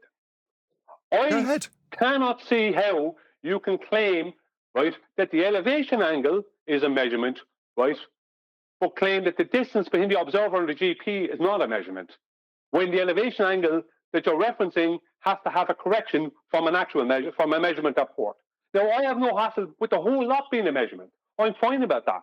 But if someone wants to get pedantic and say there isn't a measurement between the observer and the GP point, then no, I'm sorry, that's wrong. But if you want to take that standard, then I'll bring it all the way back to the height of eye measurement and say that's the only measurement, using that standard. So it's up to yourselves. Either you have a measurement of the Earth or you don't have. Okay. May I speak now? Can John now respond? Is it okay that the special boy gets a turn to talk now? Yeah, Do I have to? Is it? I'm asking permission. Just stop. Just drop that bit. Be from Brian. Just respond, otherwise there's no consistency. You've heard his full position put to you, unimpeded. Please don't interrupt him, Brian. Go ahead, John. Right. The angle you take between the horizon and the celestial body is a measurement. That is an angle measurement. You do a calculation to get your elevation angle in that circumstance. But an elevation angle does not require a sextant. That's what you're missing. You can do an elevation angle with sticks and shadows in the ground. Any level plane, you can get an elevation angle measurement. So in this one specific circumstance, no, it's technically not a measurement. Yeah, you could argue that, but you don't need that tool. That's the difference, and that's what you don't understand. No, I don't understand. Valid calculations. Hold on. Just both of you stop. Both of you stop. So stop. Did you have a bit more to add, John? Yes. Valid calculation based on measurement are just as valid as measurement. Okay, you done, John? Well, yes, I am done, but it won't be addressed. So we'll go see. ahead. Don't tell me what won't happen. Go ahead, Brian. Yeah, John is trying to claim a measurement for something that he requires a calculation for. Because I have no hassle with the whole lot being a measurement. But when someone tells me that the distance between the observer and the GP point is not a measurement, when it's in actual miles, you can give it in statute miles. That means it is a measurement of a distance between 2 points. Right? You're not calculating a distance. You're actually measuring that distance via the celestial body. You have to make corrections here for height of eye and different things with the marine sextant, grand. But if John is trying to say that that is not a measurement, then I can't allow the elevation angle part of that to be a measurement then, because that's what the whole thing is. That is the elevation angle. So can the elevation angle be a measurement if the adjacent of it is not a measurement? And you can't get the elevation angle part without using the measurement of the height of eye. If I want to get real pedantic about it, Hold on, John. Hold on, John. Carry on, Brian. I don't care anymore. I literally don't care, Nathan. I don't care now. I don't care. Do what you want with it. I don't care. Well, if I may, John, hold on 1 second. If I just summarise Brian's position, because he's saying he's had enough. So, if I understand your position correctly, you're saying you're happy to call what is an elevation angle measurement after calculation with dip. You're happy to call all of that when you get the end distance a measurement. But if we're to say that, or John is to say specifically, that isn't because you've made a calculation, it doesn't mean it's inaccurate, but the elevation angle measurement isn't the measurement of distance, which it isn't, because you have to calculate that. But you're saying, no, I'm happy to just accept that is a measured distance. Correct? Yeah, if it's accepted that the distance is a measured distance, then great. But if someone wants to say that's just a calculation, then I can bring them back through the steps and show where other things can be just defined as calculation all the way back to the measurement of the height of a port. Okay. I can do that. Fine. Can John respond? Which is pointless. Okay. I don't need to do it. It's not productive. But if I have to do it, I will. Stop. Please don't tell us what isn't productive. Just let John respond. Thanks. The height of eye is a measurement. Yes, you're taking out a tape measure. Your conceptual unit would be done in inches or feet or whatever. You have your conceptual unit. You're tying it to an aspect of reality, height. Angle, right? You're taking your conceptual unit, which is a line, and drawing it from your eye to the horizon, from your eye to the celestial object. That's a measurement. It is not an elevation angle measurement in this specific case until you apply a calculation. You can say that's not a measurement, and I would agree with you because you had to apply a calculation. However, an elevation angle is not dependent upon a sextant to get it. You could use a bubble sextant, which does not utilize the horizon, is not part of the measurement. But that gives you just an elevation angle measurement.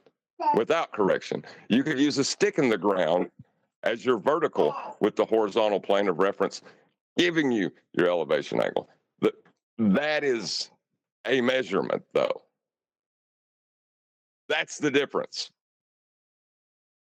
That's what you're missing. I'm not missing anything, John. I'm fully aware of all the things you're saying, totally fully aware of them. What you're missing is that when you try and state at the end that the adjacent length is not a measurement, it's like, I'm sorry, no, that's if you're going to go down that road using the marine sextant that we were talking about, then I can bring it back and be pedantic about other steps, and be non-productive. None of this is productive. Okay, stop. Can I just step in for 1 second? That's what I was talking about, Nathan. Just 1 second. Okay, if I can just get in there for a second. No, just let me just drop one thing in, please, Jin. So, Brian, if you're doing the rubber ducky life preserver argument, right, and you're in the water taking an elevation angle measurement, so you'd, just for the sake of this, you'd concede that there's no correction, right? Well, when you do that, if you're getting the distance from that angle, the elevation angle measurement meets the definition. That's to say that it's taken with respect to the horizontal plane the observer is standing on if you're physically in the water with the marine sextant. But that distance is still a calculation because you're taking the measurement, minusing from 90, timesing by 60. You're doing things with it that is calculating after the fact. So the measurement in terms of elevation angle measurement can definitely be called a measurement, even with a marine sextant, if you're in a life preserver in the water, but it still doesn't alter that the distance isn't referenceable as a quote-unquote measurement because you're calculating it with the elevation angle measurement, not physically measuring it with a unit like a tape measure. You're calculating it with the angle. You're deriving it from the angle, meeting the definition of calculation, not measurement. Okay, Nathan, what you've just pointed out, and let's just say we could even use the bubble section for this, that you're measuring an elevation angle, but the adjacent of that elevation angle is not part of the measurement. Yes, it is. It's part of the angle measurement. And only the angle... You just let me respond. I'm responding. Let me just respond. Hang on. Yeah, well, I'm responding to you, and you've given me 3 words. You're doing what you were doing to John, and now you're not stopping. I wasn't doing anything to John. We're talking straight through the top of him. He's doing it. I got 3 words. I got 3 words. Now you haven't stopped interrupting. It's about the 60-second mark. No, the angle measurement uses the baseline as part of the reference for the angle measurement, which is a measurement. The distance along the baseline is something you will get after you apply that measurement to a calculation. An elevation angle is a right angle triangle. So as soon as you measure that right angle triangle, right, you then might determine, right, by subtracting it from 90 and multiplying it by 60, the distance along the adjacent. But you can't measure that right angle triangle. You can't measure that and then say the adjacent of it has not been measured. It has. It's contradicting. It has. It's contradicting itself. It's measured as part of the angle measurement. Just said that. Yeah, but then you said the distance is a calculation. Correct. But the distance is the length of the adjacent. Yeah, and you get that after you've applied calculations to the measurement of the angle, which does include the baseline as part of the measurement of the angle. You find out the length of the adjacent via the calculation. Yes, that's John's point. Yes, yes, John, you carry on. That's John's point. Yes, precisely. Brian, John, carry on. No, but this is still a contradiction. You're claiming to measure an elevation angle, but from use a bubble section if you want, measure an elevation angle, right, using a horizontal plane of reference, but then you're claiming the horizontal plane of reference is not measured. When it is, and it's in miles. That's the point. Okay, fine. I got you. It's like, I got your objection. I got it. I got it. This makes no sense. I got it. Yeah, in that case, and again, John did go through this. It's just you were kind of rumpusy, and so was he to a certain extent, a lot less, I'll be honest. It's not because he's my buddy, right? In that instance, the plane of reference isn't the ground, though. when you're using a bubble sextant. Because you listen to him more than me. Bear with me. The plane of reference isn't the ground in that instance. So when we're trying to prove the ground is flat, part of the measurement, because Earth's measured flat, well, we're talking about angle in a rubber ducky life preserver that's being measured. And the baseline, the ground, is the horizontal plane of reference in that instance. When you use a bubble sextant, the horizontal plane of reference is eye level. But that's parallel with the ground, so it still functions the same. But that isn't such a good flat Earth proof, is it? Because you're using a different calculation when you say, because of this principle calculatable in terms of the parallel nature of the ground below the horizontal plane of reference I established with the tool. Well, you're not measuring Earth flat then, are you? You're measuring the eye level as flat. No, but see, you're missing a bit of point here. When you say Earth is measured flat, and then you claim that the distance is not a measurement, then you're not measuring Earth, because the distance is in units along the surface of Earth. No. The baseline You're literally for the... contradicting your own statement. Let's try once more. The only measurement is the elevation angle measurement. I've put this in comments no less than 1,000 times as responses to fundies. How's Earth measured flat? With an elevation angle measurement. Because the angle measurement itself has the baseline as part of the measurement of the angle. And in the case of an elevation angle, that's specifically a baseline that is the point you're standing on. If you're not standing on it, it's not that measurement. So that's where John's putting it to you, that when you do the correction, he'll say, fine, I'll accept that that isn't a flat Earth measurement because you're having to imply a calculation to get you to be at the angle you'd be if you were standing on the plane of reference used in an elevation angle measurement. It's part of the definition.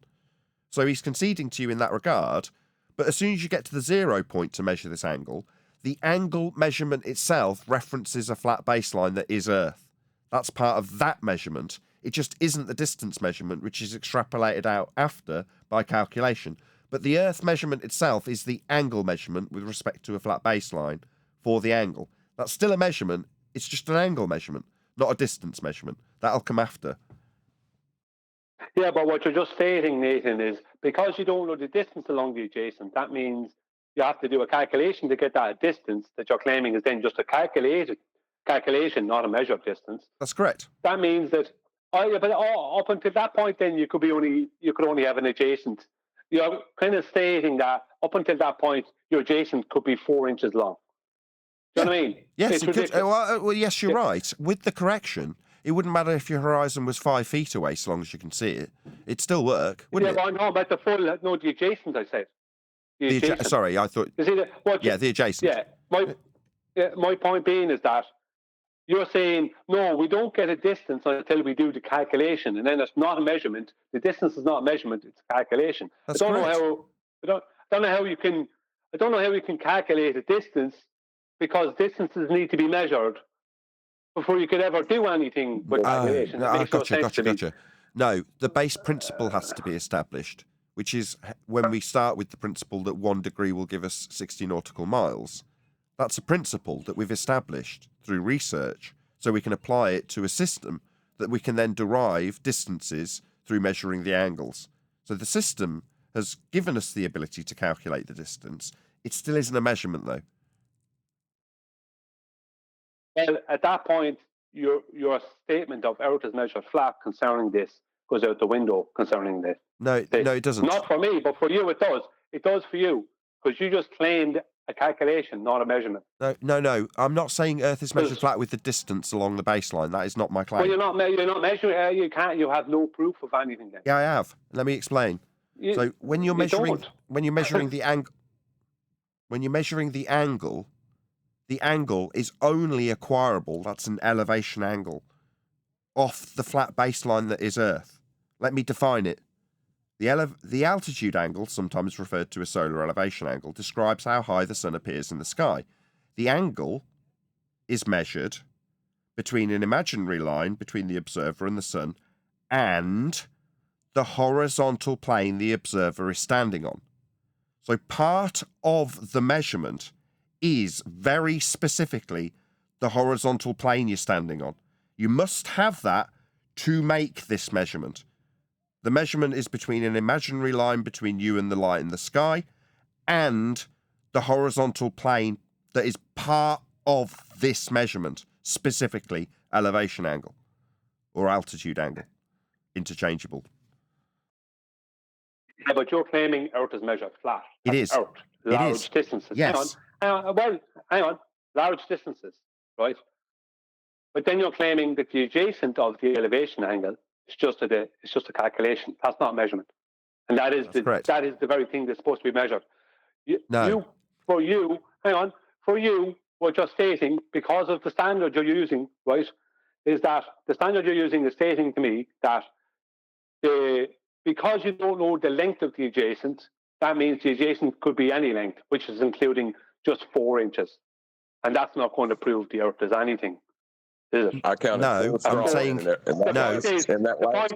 point is that when you're claiming that the distance is just a calculation, then that means your adjacent, which is the absolute proof of what you're claiming. You're claiming your proof, your measurement proof is just a calculation. No, it's a measurement. That's essentially what you're claiming. Angle is a measurement. You're doing the same the other guy did the other week when he's like, well, you're not measuring for flatness. No, we're not measuring for flatness. We're not measuring for distance. We're measuring for angle off a flat that doesn't Earth. prove. That Why are doesn't you prove interrupting me? anything. I'm being rumpused. No, I'll try that a second time. We're not measuring for flatness, and we're not measuring for distance. This measurement is not a distance measurement. It's an angle measurement that absolutely unequivocally requires and proves Earth is flat because it's part of the measurement of angle. You're not listening to me. You're not listening. You're not taking on board what I'm trying to tell you. Because you're claiming that the adjacent of that right angle triangle, the distance along that adjacent is unknown until you do the calculation, and then you're calling that a calculated distance. Until you do that, once you say that's a calculated distance, then that's not a measurement of distance, right? That's fine. You've said Correct. It's not a measurement of distance. So far, so good. But that doesn't. But then the adjacent could be 4 inches long at that point. No, it couldn't. Because you haven't measured the adjacent according to you. Okay, I'll accept that. Fine. What you're saying is, okay, fine. Due to that standard. Oh, God, I'll just give it back to you. I'm I'm never going to get to it. No, I see your frustration. It's obviously because I'm my own best friend that I'm getting rumpus all shit. No, your argument is that it could be 4 inches long. It's irrelevant because you're not measuring for a length. You're measuring an angle. And the distance along the baseline at the point of measurement is irrelevant. It could be infinite. It isn't relevant because it's not a distance measurement. It's an angle measurement. Off a flat Earth. But that's not proving your claim there. It is. It's a measurement it's not proving your claim Earth. Because I couldn't put a 4 inch on a globe. I couldn't have a 4 inch adjacent on a globe. Do you understand what I mean? Okay, answer me this, Brian. Okay, fine. Brian, I got your point. I got your point. Yeah, I heard. Can't get 4 inches on a globe or a flat Earth. Yeah, I heard you. Okay, how many inches are in 60 degrees? Go. I'd have to calculate that. You would, but that doesn't answer my question. How many inches are in a measurement? I'm going to make it absolutely unequivocally certain so you understand I am physically measuring 60 degrees right now. Give me the inches. Well, at that point, you're just measuring degrees. Exactly. You don't have a proof of anything. Exactly. You don't have a proof of anything, Nathan, at that point, because you haven't shown any distance that matters. Okay, I heard you don't have a proof of anything. Now I'd like to respond without being rumpus to all shit. Thank you. No, you do, because the measurement specifically uses Earth.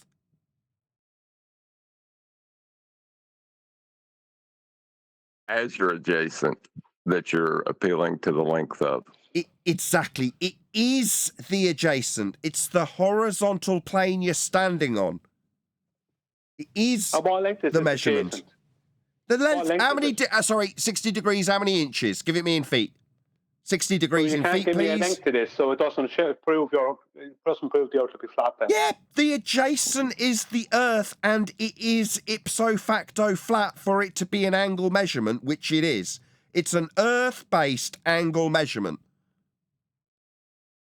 No, actually, Nathan, no, because if I use your standard again, then we're going to go back to that the angle you're taking with a marine sextant has to be adjusted, so it has to be adjusted with a measurement of a height of a port. Going round the in point circles. I'm making, Nathan. No, the point I'm making. We've done this. We've done this once. We've done this once. We've gone round in circles. No, a marine sextant isn't an elevation point. angle measuring device. It's an angle measuring device.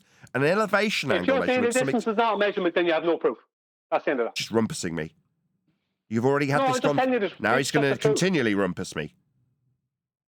I'll try once more. Third attempt. Brian will undoubtedly start the start of my rebuttal. No, you've already had this gone through once with you, John. No, an elevation angle measuring device is not a sextant. It's an angle measuring device. An elevation angle measurement is something more specific. And if you're using a sextant on a deck of a ship, you have to correct your angle measuring device's measurement to the surface you aren't standing on, because you must be standing on it for it to be an elevation angle measurement. If you're not standing on it, you've got to do a calculation to correct to it. But that, Brian, has already been put to you by John, and he accepted that at that point, when you do the correction, then you can quite happily argue that that isn't an elevation angle measurement, because you're having to apply a calculation to make it one. However, an elevation angle measurement itself very specifically requires Earth as part of the reference plane in the measurement itself, which is of an angle, not a distance.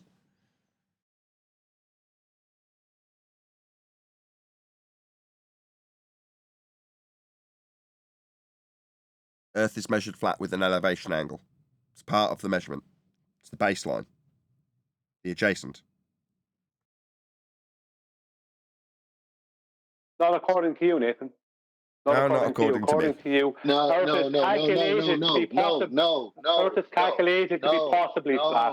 No. That rumpus in Eli. No, What are you doing? Go ahead, Brian. Because no, it's silly. No, because this zero. That's the part of the angle that's one portion of the angle that you need that they keep telling you need zero. Like you saying, well, if you don't have a distance, no, the measurement is zero in whatever the body is above that in degrees. You saying that what are you talking about, Brian? What I'm saying is that Nathan is throwing away his own proof by calling the distance a calculation. That's what I've been trying to say. No, him calling it a calculation doesn't change what I just told you. But that which makes what he's saying a solid statement. It doesn't prove anything, is my point. What he's saying there doesn't make it doesn't prove doesn't show make what I just said untrue. It doesn't show and prove anything. If that's the standard, it doesn't show and prove anything. You saying that it doesn't prove anything means nothing, because that doesn't undo the fact that what I just said to him in the beginning is true. Him saying that, Nathan saying that doesn't prove anything doesn't make what I said untrue, which we know if you're getting a zero, you're using the Earth to establish a zero to get an angle, which means you're measuring it flat. In terms of orientation, that's what straight means, zero.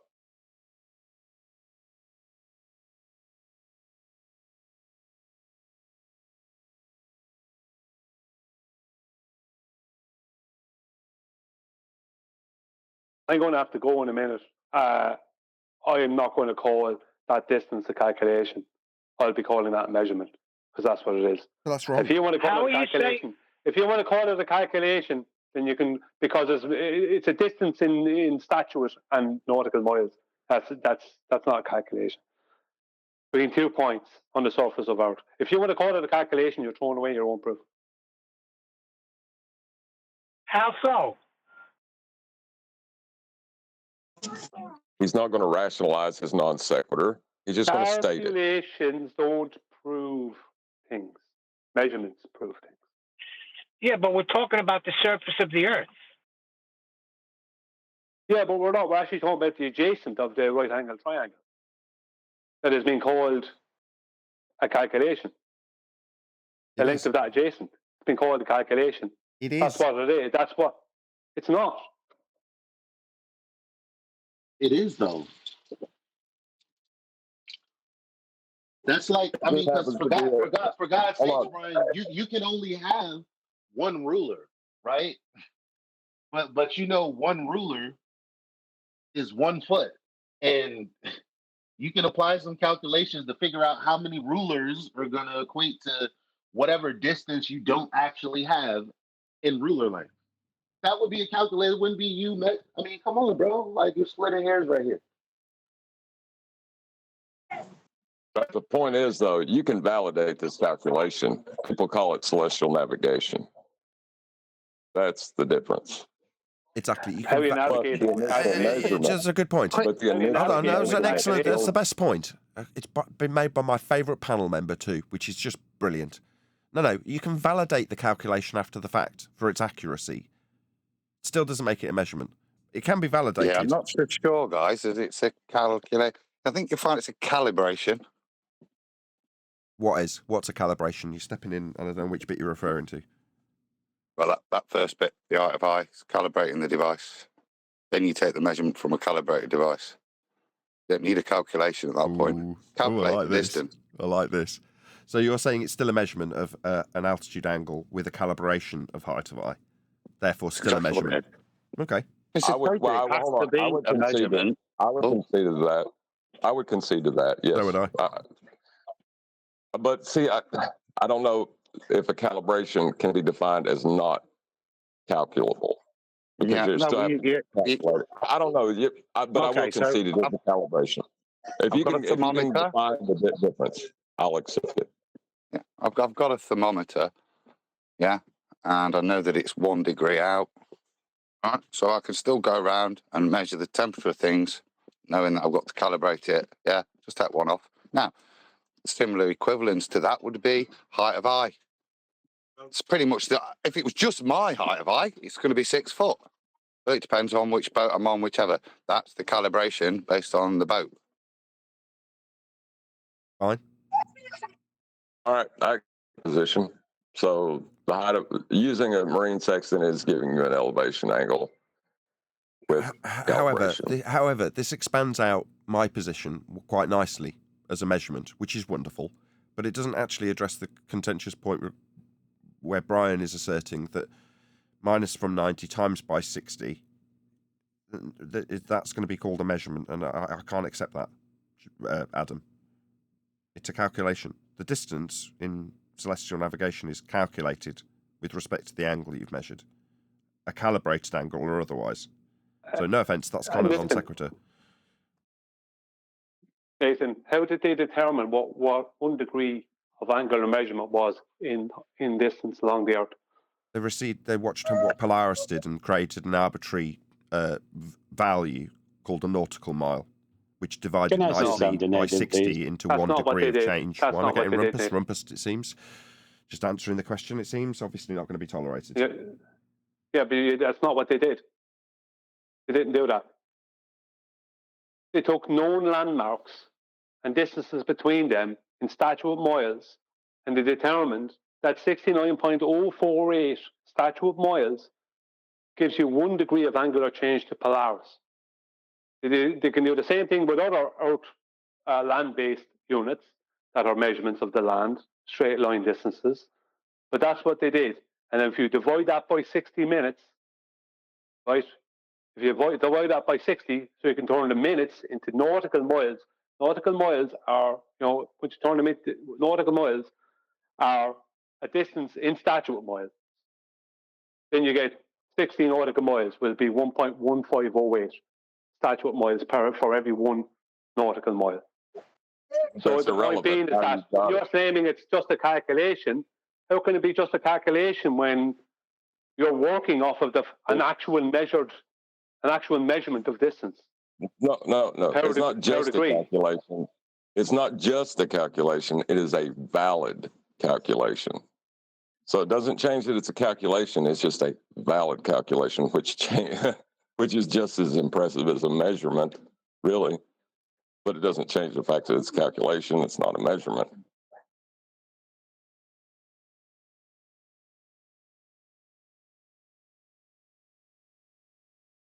I have to Latitude go, 50, but is that a I completely measurement? disagree. I completely disagree. Before I go, I'm This just going was to a say lot now. calmer than the I last. completely disagree. Well, let's just thank Brian if he's got to go. Thank you, because we've done this. This is the 20th time we've done this, and it gets calmer and more concise and better each time.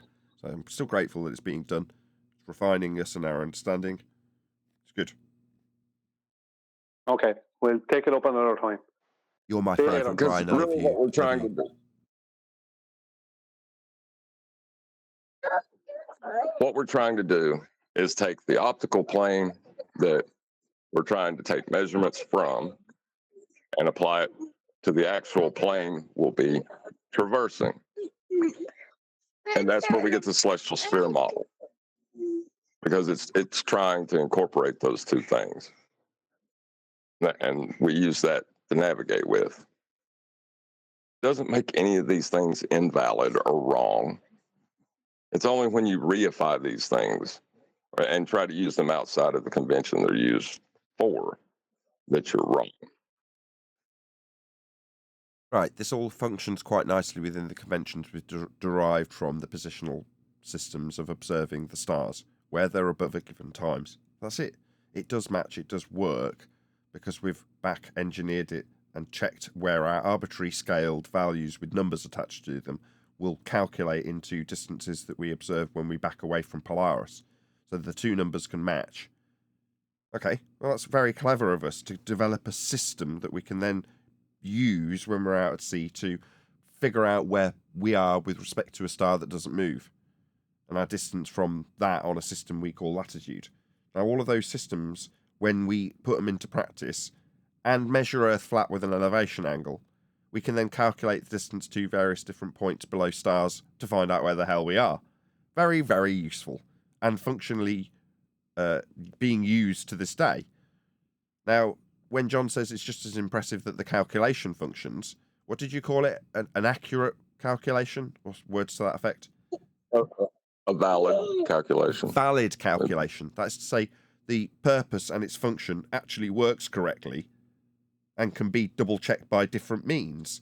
So if you ran a tape measure at the distance in miles, it would match. But you haven't got the facility to do that. That's why the system's been developed so well, off the back of flat Earth angles to stars in all respects. But the only thing that's the flat Earth measurement is, in this instance, the height with respect to a horizontal plane of reference for height of eye to do your calibration, and the elevation angle itself, because that's part of the measurement of the angle. It's an angle off the flat Earth. There's no other way to describe it, because that's precisely what it is. I would like to give Adam some props on that. I conceded a point that I didn't have to. You did, and it made me happy, because I'm like, okay, fine. If it's decriable based on the fact that you've got to calibrate the tool, then I'll have to relinquish saying that that's a flat Earth measurement when you take a elevation angle measurement with the sextant at sea, because you're not taking a strictly speaking measurement. It's got to be corrected with a calculation to surface level. No, you calibrate your tool based on what you took with an angle with a height of eye measurement at port, but that's to calibrate your tool so you can take an elevation angle measurement, and that's precisely what you do, which is great.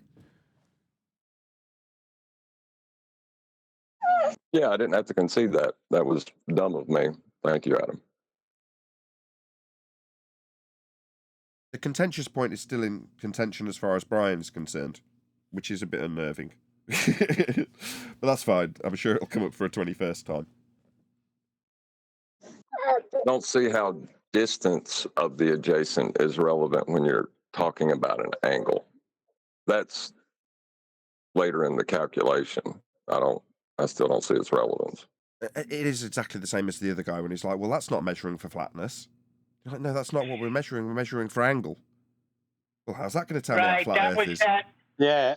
That was And that if you guy. if, What and was if you his do name? it for latitude, and if you do it for latitude, it's in degrees, it's not in miles. Yep. Exactly. You give it in degrees as well, don't you? You don't say I'm at this many miles latitude. You give it in degrees because that's what it is. 'Cause Correct. that's the only measurement That's you're the taking, and it's the measurement. only one you declare. Exactly. Correct. Sorry, I cut you off, didn't I, George? That would have saved us about 20 minutes, and I shut you up. Sorry. That's all right. You cut off George. I think Brian's George point is my was that favorite, by it's. the way. I think Brian's point was that you're not calculating; you're actually just doing a conversion. Who is this? Conversion's another term for calculation. You know that, right? So if you're doing miles to Yeah, kilometers, would that be a calculation? Favorite astrophysicist in the chat. You want to say hello, Neil?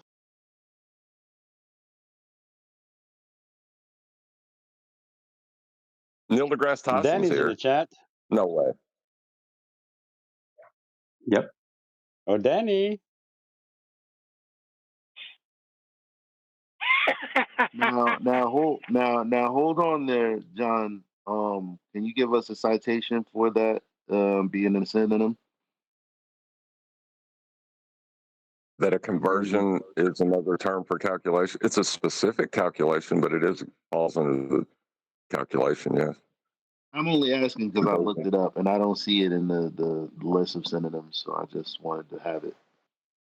Well, no, it would be a specific. It would be like a Chihuahua is a specific type of dog. It would be under the category. No, because earlier I thought of conversion and it didn't hit me as calculation. You're saying it is. I just didn't get a chance to say it earlier. I was like, well, what if isn't that a conversion?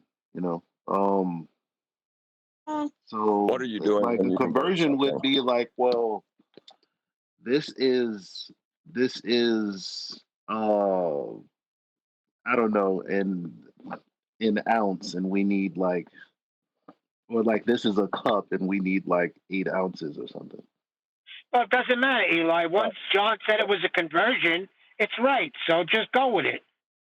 Yeah, but it does matter because like if I have 8 ounces of something, and I'm like, okay, well, what is this in cups? Oh, it's 1 cup. It's still the same measure. Just now we're saying it's 1 cup instead of 8 ounces. I know exactly what you're saying, but can I just second? you said it, so it's right. Can I just second Right, Neil's Nathan? sentiment, though? I just want to second Neil's sentiment, which is that if John says it, it's just right. Just go with it. Right. So you would use a calculation to convert it from a cup to an ounce. What's wrong with that? Go ahead, Nathan. Exactly. It still It's not a feels measurement like anymore. it's a measurement. Exactly. It's not a measurement. It's a conversion. So if you're measuring something in ounces and you want to give it in grams and it's not on the scale, then you convert it. You go, well, did you measure it? Yeah, I did. I measured it in ounces. And then converted it. Yeah, but if I have 45 Nothing's wrong with that. You just can't Pilates, call it a measurement in grams because it isn't a measurement in grams. It's still better. A measurement in cups. You know why? Instead. Because we It's think a measurement of cups instead, isn't it? We think that calculation is a dirty word because they want to claim that their calculations based off of measurements we've never seen. Valid. Like you said, though, this is a valid calculation, so it's different. It's not dirty. If you're going to claim sphericity with a starting point of a flat Earth, that's not a valid calculation. Because if the outcome, with an affirming the consequent, is sphericity as the conclusion, then it's flawed. Therefore, not a valid measure, not a valid calculation. Calculation. Calculation. That's right, Neil. Yeah, y'all just got some words. It's like science used to be a dirty word, you know? Yep. Y'all got some ideas about calculation that just aren't true. What did you want to add, Jin, by the way? Because I cut you off as well very rudely.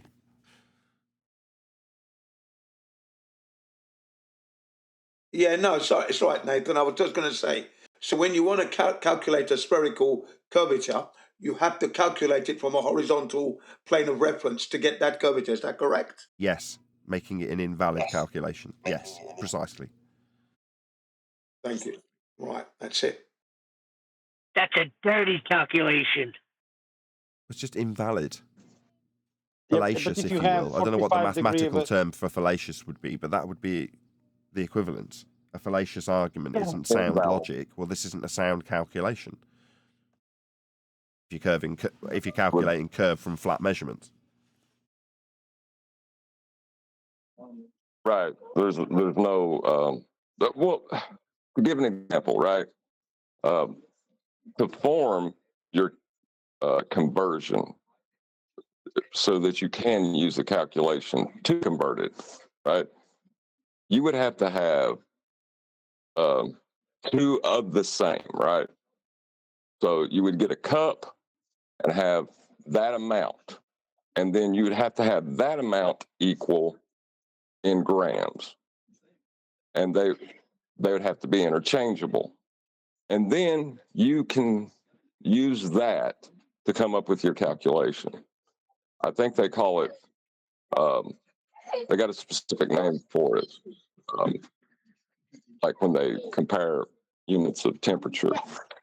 It's a trans-dimensional analysis, something like that. It's got a specific name.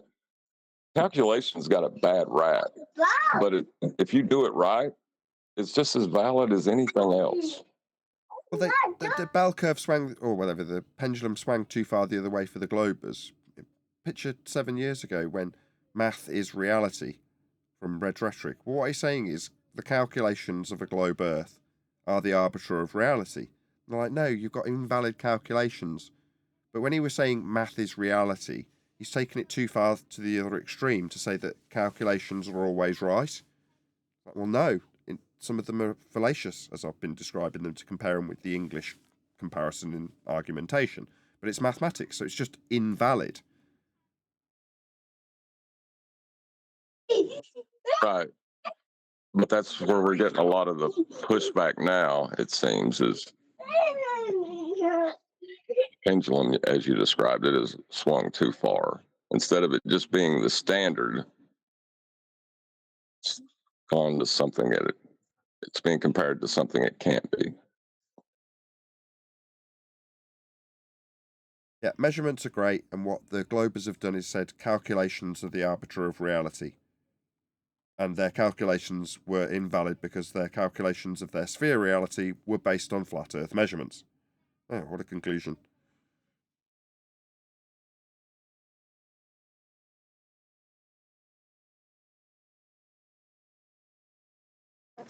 Yeah, it's not right because I say it is, Neil. That's not the standard.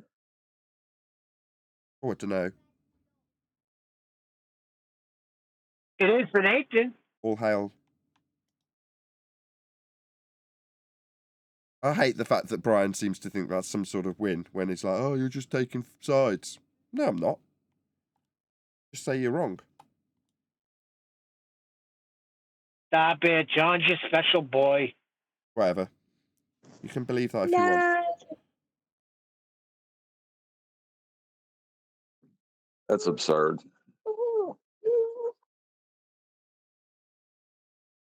No, what's absurd is when you and Brian first start, you just talk through each other, and we can't understand a word from anybody's side. And I understand Nathan's coming in to try and get clarity, so I don't understand why Brian's fighting against that. I just can't understand any of you when you're both talking. But it's normally Brian that starts the interrupting and then cries foul. I'm sorry, Brian. No, that's not true. No, see, that's not true. I was hearing it on both sides. I was hearing John interrupt too. John never interrupts. How dare you? I usually do it after I've been interrupted or I've been strawmanned multiple times. I'll get irritated after a while now. Okay, with that being said, in the spirit of Rodney King, can't we all just get along? That would be irrelevant.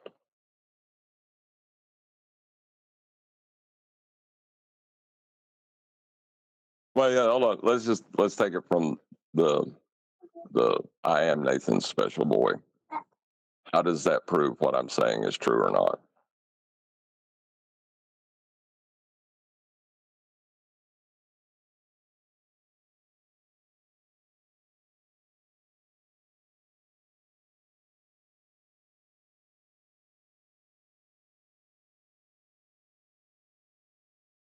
Yeah, it doesn't. No one's going to answer you clearly. Because it's a non sequitur to bring it up. It's a tactic, as we like to call them. But it's not necessarily. Hold on. If Brian is feeling like you're getting special treatment, I'm sure it's not coming out of the blue. There's a reason why he feels that way. Yeah, because John's often right, and I'll often clear the airwaves for people who are right more than people who aren't. Therefore, special favourite boy? Bollocks. No.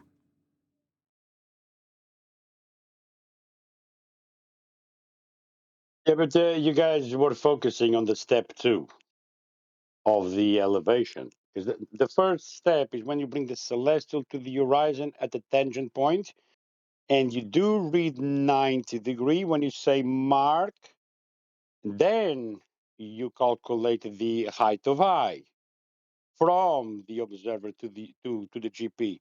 But the first one is on the 90 degree when you bring the celestial to the horizon at the 90 degree. That's a direct measurement. I Then your apologize. acute angle. I conceded to the second point of the discussion. Yeah. And correct. I conceded that.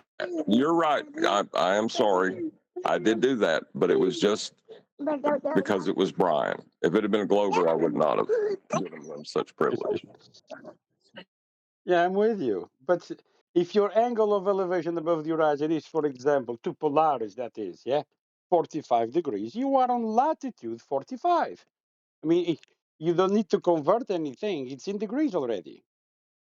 There is no calculations necessary. There is nothing necessary to calculate. You have a direct measurement to Polaris, you are on latitude 45. So Earth is measured flat. Exactly. No, that's now you can George. convert latitude That's George. 45 into miles and find the distance, but your latitude is in degrees.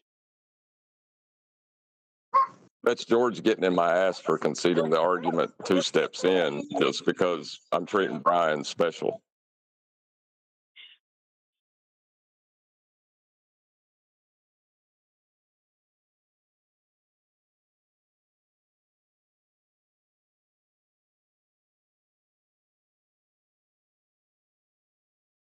Well, like I said, to start this all off, the globe is measured flat.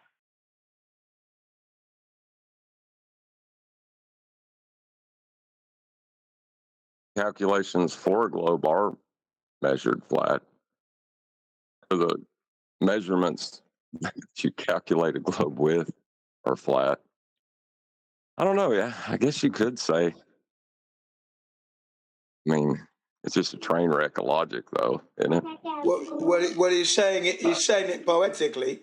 He's saying it poetically and in fun of the globers who think they've got a globe when they haven't, because every measurement they make is coming from a flat Earth. So that globe they're believing in is coming from a flat Earth.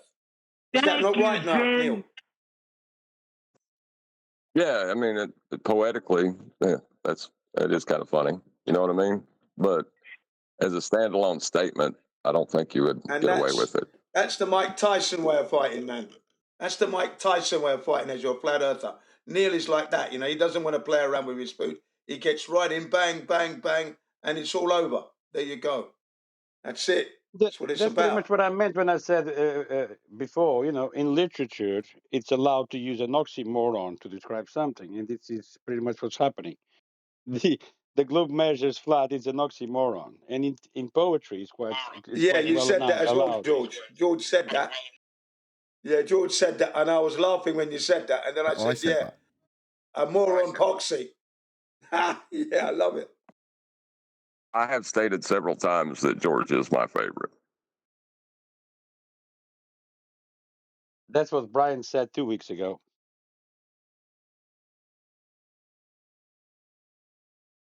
Yeah, I can see how Brian would say George is his favorite 2 weeks ago. For sure. The problem is, what are we going to do with these people out there making these stupid videos, not getting to the point, circling around, and never going in for the kill? Them up every time. Pull them up every time, because it should be a slam dunk back. When you learn your martial arts, they don't teach you to take the long way around. Get him down as soon as possible. Bam, No, bam, down. lead by Get example. down. You do it yourself, and then people watch you do it and go, "Oh, that was really effective." Yeah, but that's what I mean with Eddie Bravo. He's this fighting guy. He goes right in. He doesn't. If he could get a guy in submission, he's going to get him in submission, and he has the tools to put everybody in submission, and he's not. Well, it's Freaky Friday. One of the reasons I like it so much is we've taken the principles that we've developed here and the standards that we've pretty much cemented in our minds here, and we're going somewhere else and showing how powerful they are. How many times have we been to the politics server, and now people have picked that up that quickly? Yeah, I see your point. Repetition. Well, it's Nathan's point. I'm just backing Nathan up on what he said. That's why you're my favorite. Yeah, but what Neil is saying though is that, like, Dave Wise has got all that knowledge over the years that he should have had Alex Jones on the ropes and knocked out flat with everything of his knowledge, but he didn't actually execute that. He was entertaining the stars and everything else. You mentioned flat or level, did he? In that 10 minutes or not 15 minutes of nonsense, he should have been, like Nathan was saying, straight to the point. It measures flat. Get in Oh, there. you've changed your tune. But it's, I knew it. Yeah, because Neil, oh no, was a different video. I already changed my tune. Hang on, Nathan. I already put my hand up officially when it was live that I was in error, and I used the words I was in error, and that was after what Neil said. Neil said something, and I said yes, I am in error here because Dave Wise wasn't, and that was after you said try and defend him. I wasn't defending him. I was just saying that he is not doing his best now. He's in error. I'm in error. And I'm wiping the shit off Dave's shit off my shoes right now. Put my hand up, I said. Yes. I'm in error. I knew that Neil did the translation. Yeah. The only thing I owned Flat it. mentioned in that video was Flat Earth Dave. And he did anything but present Earth as being flat. So I want that name taken off of his title. He is not Flat Earth Dave. Yeah, it should be look to the stars, Dave. Globe He's Dave. not a globe Dave. Look to the stars, Globe Dave, it should be. He's not a globe Dave. But when he brought up the telescope him and his dad used, did anyone ask him if he leveled that telescope before he used it? Because it's got these legs on it, right? They're tripod usually, and you have to get them leveled. You adjust their heights to get the plane of reference for the telescope level, so that you can use it correctly and track the stars. Did anybody point that out to him? Something about that word level. I love it. Level. What's up, D? Well, you got lunch or something? He said it was the light above the horizon. What's up? What was that? Hold on. When D Rose is here, you got to give him a little time. He only comes here on lunch. He is dedicated, D Rose. What's up, D? Thank you. I try. I try. I can't get in there, we have like a phone restriction here on the emergency calls and stuff like that. But I try to get in, try to get in where I can fit in. Some people don't appreciate it, but, it's all good.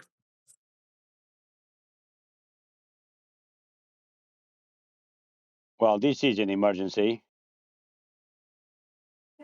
I know, right?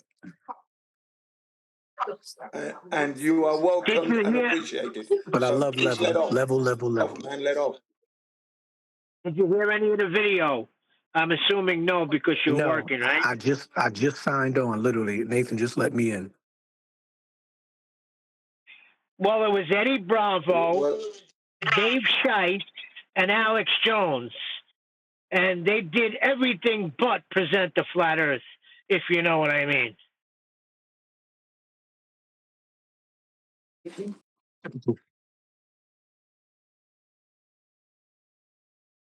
Yeah, that was a bad show on Dave's part. Definitely a bad show. Definitely. Well, just like many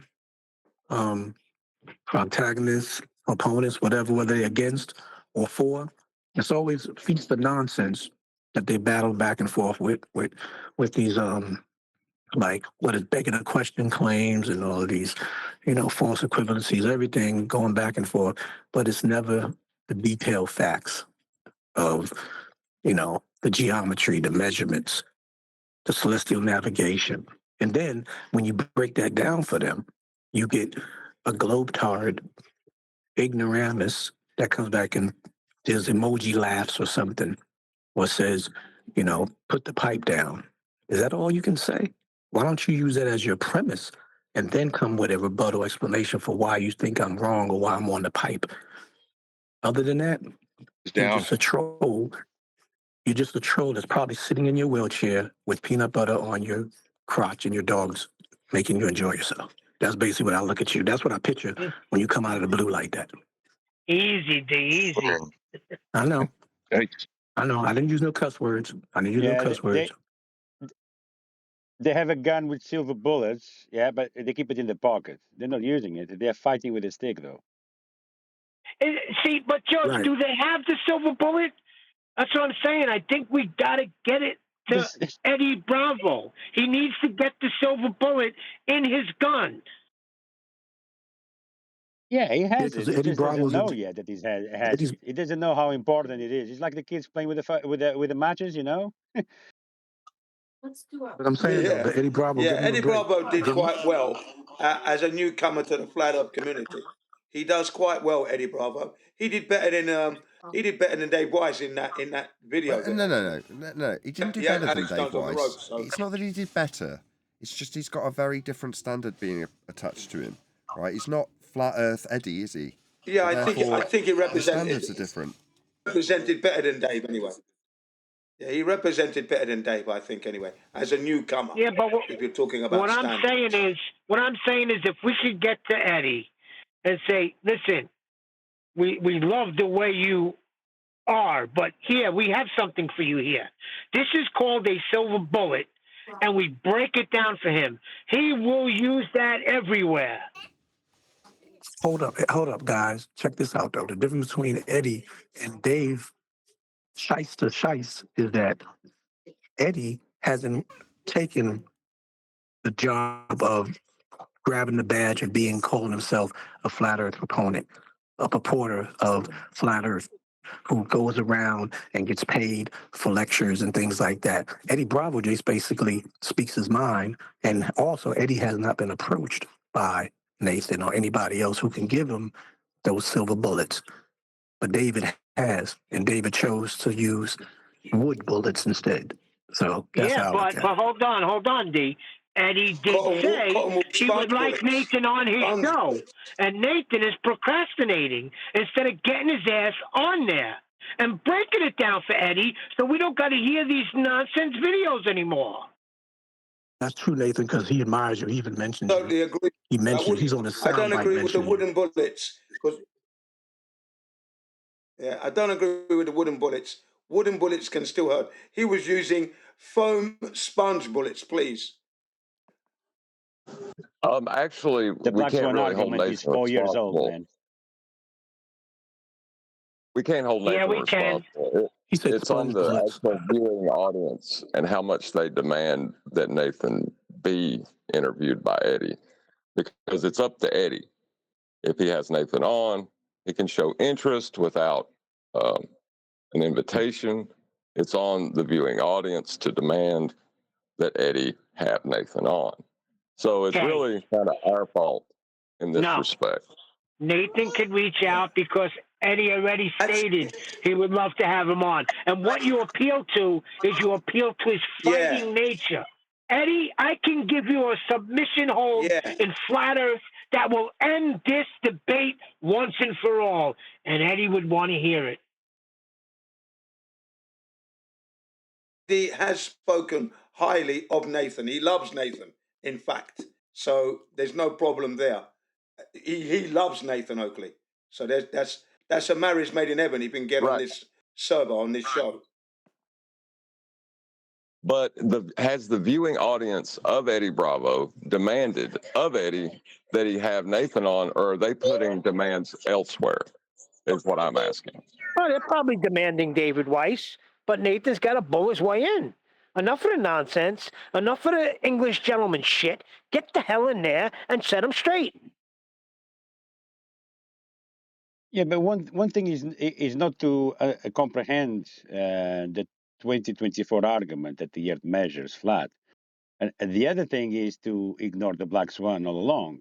It's been 4 years old, 4.5 years old now. Yeah, the black swan. The Earth is not a sphere. Full stop.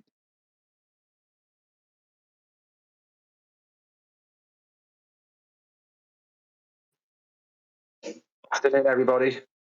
Why don't we have That's Nathan right, answer that George. question? Nathan, why have you not? Oh, what's up, y'all? Whoever that was. Let's ask Nathan. Nathan, why haven't you accepted the invitation or reached out? I have. He said he'll have me on my show. He texted me and said I'll have to have you on my show sometime. And I was like, yeah, great. All right, cool. Very good. So shut up, Neil.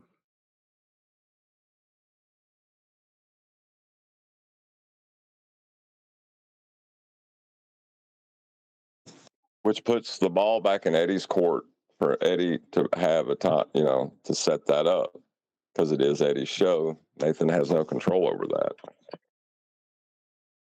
Eddie might have gotten some letters from YouTube or whoever sponsors him and said, you have that Nathan Oakley on there, and we'll shut you down.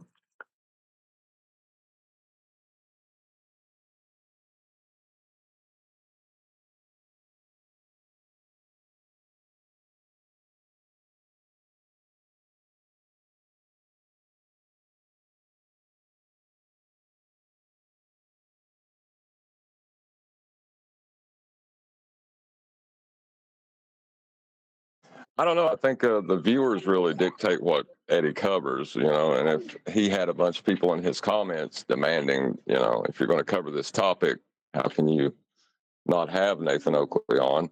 I think it would apply.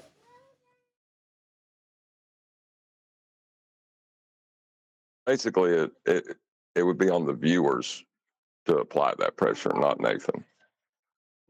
No, it wouldn't. Viewers might not even know who Nathan is. But once Nathan comes through and brings it to Eddie, then the viewers will know who he is. And then you'll have more subscribers.